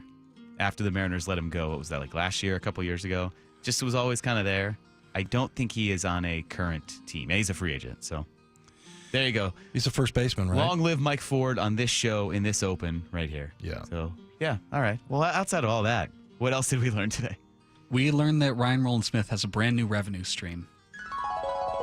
Well, Ryan, certainly you're going to be back on Friday, right? Because there's a whole night honoring you. That's right. The Kangaroo Did you guys get Court. some shirts or what? We are getting them. We are getting shirts that fit. I need a double XL, Yeah, man. see, it's hard to track one of those. Don't give me a large or a medium. Well, put it this way, guys. I asked for extras, and they said, "Oh, is this for your friends on at Seattle Sports?" And I said, "Oh, yeah, it is." But then I got them, and I said, "Just give me like extra smalls because we're going to sell them at my baseball camps to make some extra cash." So I was going to hook you guys up, but instead I was like, you know what? I might sell them to some kids who are into kangaroos. No, I'm just kidding. I'm kidding. That never happened. Well, we have the story where he exchanged his first-class ticket airplane for seat, coach and took the money. Somebody was flying him to Australia. Why would you not just take the first class to Australia? How long of a flight is that? Like 10 hours or something? Maybe longer? I mean, ridiculous. I assume longer. Why Yeah. wouldn't you take first class? Yeah. He's cheap. He's playing to his theme there. That was funny. Can you picture that? A free T-shirt and a bundle full of free T-shirts, and then Ryan turns around, marks it up, and Here we go. $15 for you. Sells them for whatever, but just makes a killing on these free T-shirts by extorting kids to go to his camp. So a very perfectly Ryan Rowland-Smith story. But yeah, Kangaroo Court night on Friday, and we're going to have those T-shirts. We're going to make sure you wear one as well, Matt. Oh, I want one. Okay. I need We're that all going to shirt. be out there. We're going to wear them on Friday at Edgar's. Come join us. Game 1 against the Guardians. It'll be fun. Yeah. All right. Yeah, what else did we learn? Thanks to Curt Warner, we learned that Dave was a typical rookie. Let me tell you about Wyman. Oh, please. I do not like Yes. him, and I've said this more than one time. When he was a rookie, he came into camp. I was like, oh, Lordy have mercy. There's Bosworth, there's Wyman, there's a couple other guys, and they were your typical rookie. So it took me a little while. And the other thing, too, is that they're linebackers, so they are like arch enemies of the running backs. Yeah. They like to pick on us, they like to jab at us, and so on and so forth. So it was just typical. Now I love David Wyman. I call him Y Monster. We get along quite well years after, that whole process. But it took us 30 years or so to kind of get to that.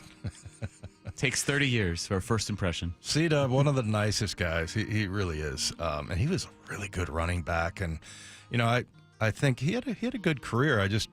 It's too bad he couldn't have stayed a little bit healthier. But I think he blew out his knee the second year. Like he had 1 carry or something. No, he had 10 in his second year, and he blew his knee out. So, but I mean, he went over 1,000 4 different times. So, yeah, really, really good player. And just a nice, good dude, great teammate. I was going back and rereading that history to make sure I knew everything about him that I could before he came on. And what an incredible stretch where you win the national championship with Penn State in 1983. Then he comes into the NFL, number 3 overall pick, is the rookie of the year, and the Seahawks go to the AFC title game. Yeah. How about that stretch? That's an incredible start and an incredible year. What a 1983. Yeah, so they got beat down in L.A. Yes. The Raiders, right? And I think they beat Miami on the road, but there were one It was game away. Denver and then Miami and then lost to the Raiders. Yeah, and then, they had another year, 86, the year before I got there. I think they won 10 games, 10 or 11, and they had like a 7 or 8 game winning streak, and they had beaten like the 2 Super Bowl teams. They beat the Giants and the Broncos in that streak. So yeah, it was cool hearing those stories from the older guys. But yeah, I just remember looking at like Keith Butler and not really Curt, but and I was like, God, this guy looks like Father Time.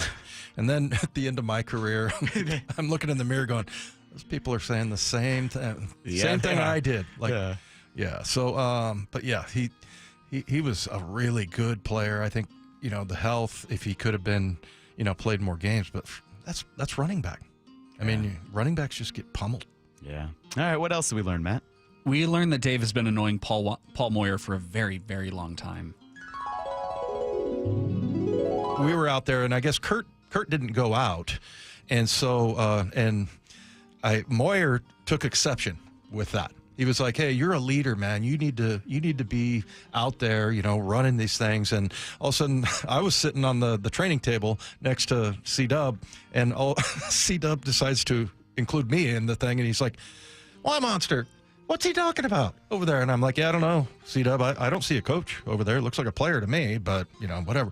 So anyway, Moyer ends up cursing us out and everything, and he got really, really pissed. But then after practice, I'm sitting in the locker room, and Moyer's sitting in his bench, and he looks over at me, and he just starts cracking up. So I was like, okay, I know we're going to be friends now. He was so mad, but Moyer has always been that guy. He was a coach, and he's always been like a leader, and he's one of these guys that Arizona State, he was a free agent, and he was a really good player in college. He didn't get drafted and kind of had a chip on his shoulder and had a really good career. So, but yeah, that was kind of funny. I enjoyed that. I can't believe Moyer put up with you. I would be mad too. Guy's trying to be a good teammate, be a leader. You're just undermining him there. Curt was like, "Why, Monster? Why is he doing that? What is this?" And I'm like, "Yeah, I don't see a coach there." Anyway, it really highly irritated Moyer, and I loved that. Wow. All right. Well, good day of learning there. Big thanks to everyone who joined us on the show today, Ryan Rowland-Smith and Curt Warner. Dave, we're going to be out at Seahawks minicamp tomorrow. It is day 1 of Seahawks minicamp, so we'll tell you everything that we see out there. We'll talk to a Seahawks player as well. But coming up, game 1 of the series between the Mariners and the Diamondbacks. Emerson Hancock pitching for the Mariners. J.P. Crawford leads off. Julio's in center. Cal Raleigh, he's back catching. So a lot to be excited about, and pregame coverage begins next right here on Seattle Sports. It's the Seahawks' only mini camp of the offseason, and Seattle Sports is there. Always a fun conversation. Julian Love. You see Eagles flying around, you can't beat it. Live from the sidelines tomorrow with Bump and Stacy live from VMAC beginning at 10 a.m. Seahawks wide receiver Cooper Kupp. Does it feel weird to hear still? Yeah, I'm getting used to it. Followed by Wyman and Bob at 2, all the way up to Mariners pregame at 5:30. We are the home of the Seahawks. Seattle Sports on 710 and the Seattle Sports app. Smoked paprika in your go-to goulash? That's go-go goulash. Sometimes a different way is the better way. Like the SR 509 Expressway, an alternate route that'll help manage congestion and provide better access to SeaTac. Open soon, free through summer. Summertime is Pacific Power Batteries time. Okay, maybe that's a stretch. But we do sell more batteries in the spring and summer because you folks are all out there doing stuff. Golf carting and boating and buzzing around on stuff that needs batteries. When's a good time? How about tomorrow? We're open 7 days a week to test any battery and let you know the honest answer. Summertime and the cranking is easy. Happy trails from Pacific Power Batteries. Dave Wyman here for Harley Exteriors, a local company serving all of Western Washington for 23 years. Olympic Series windows are offered exclusively by Harley Exteriors, manufactured right here in Washington, specifically designed for our Pacific Northwest homes and climate. This is the window you want. It looks absolutely stunning, much better than a traditional vinyl window, and these windows last up to 60 years. They're going to lower your energy bills and provide year-round comfort. They come with a double lifetime, fully transferable warranty, meaning not only are you covered for glass breaking or damaged seals, it's going to help your resale and home value. Very affordable with options like 0 payments and 0 interest up to 12 months for qualified buyers. And this June, buy 3 windows and get 1 free, plus an additional $200 off your entire project. Think Harley Exteriors for windows, doors, and more in the Puget Sound. Call 8-333-HARLEY or go to harleyexteriors.com. Immaculate greens, unrivaled natural beauty, championship caliber conditions. Loomis Trail is the epitome of Northwest golf. With water in play on nearly every hole and tree-lined fairways, Loomis Trail provides a fantastic golf experience for those that want a challenge and those looking for a fun getaway. What round are you up for? Tee times available online at golfloomis.com. Start planning your perfect golf getaway today. Well, I'm here with my good buddy, Dr. Dan Nelson from Eastside Pain and Regenerative Medicine, and you've heard from Dr. Dan's patients over the years how a simple stem cell procedure has successfully conquered their pain. Well, folks, now it's my turn. After years of dealing with knee pain from all the football abuse, I can say my knee pain now is almost 100% gone. How'd you do it, Dr. Dan? Well, Brock, personally, I'm very happy that you did so well. And your story is like so many of our other patients who come in, former athletes and non-athletes as well, who have come in with chronic knee pain, and they are looking for alternatives besides knee replacement surgery. And we're happy to provide this service. It's been truly a game changer for so many folks. It's just been a pleasure to be part of this. Consider Dr. Nelson, the only doctor with over 30 years of experience in pain medicine techniques, including stem cell therapy. I was in and out with a couple of follow-ups. It's a non-surgical solution to pain using your own stem cells. Consider stem cell therapy with Dr. Daniel Nelson, MD at 425-823-4000 or visit DanielNelsonMD.com. That's DanielNelsonMD.com. Get 0% financing for 72 months on Cat compact construction equipment at NC Machinery. Built for performance, durability, and comfort. Buy now and take advantage of 0% financing for 72 months at NC Machinery. The home of the Mariners. One hopper snared at short. Not a quick hop by J.P. Crawford. That guy's a magician over there at shortstop. Seattle Sports. Download the Seattle Sports app. When I wake up The best mornings in the morning light, start with Wrangler. pull on my jeans and I feel alright. Jeans, jackets, and shirts that get your day started on the right foot. I pull my blue jeans on. I pull my old blue jeans on. Good mornings make for better days.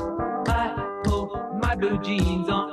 I pull my old blue jeans on. Wrangler, for the ride of life. You've probably heard of speed dating, but what if there was something similar for hiring, especially if you're running a growing business? There is Zip Intro from ZipRecruiter. You can post your job today and talk to interested qualified candidates tomorrow. Simply select a time, and Zip Intro finds and schedules qualified candidates for you. Then you can choose who you'd like to connect with and meet and greet people through back-to-back video calls starting as soon as the next day. Try it for free at ZipRecruiter.com/USL. That's ZipRecruiter.com/USL. Hey, it's Mike Rohn. If I have a choice, I like to do business with companies that actually stand for something. That's why I switched from Verizon to Pure Talk. No offense to Verizon, I'm sure they stand for something. I just don't know what it is. Pure Talk, on the other hand, is a veteran-owned company that supports our military in a big way, and I appreciate that.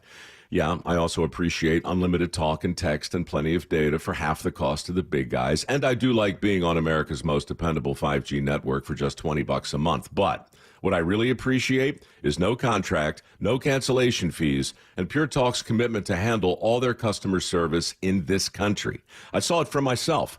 I went to Georgia, I got a tour of their headquarters, I met their CEO, and I talked to the same customer service folks that you'll talk to when you dial pound 250 and say keyword micro. Switch today and save 50% off your first month when you dial pound 250 and say keyword micro. Pure Talk, a wireless company that actually stands for something.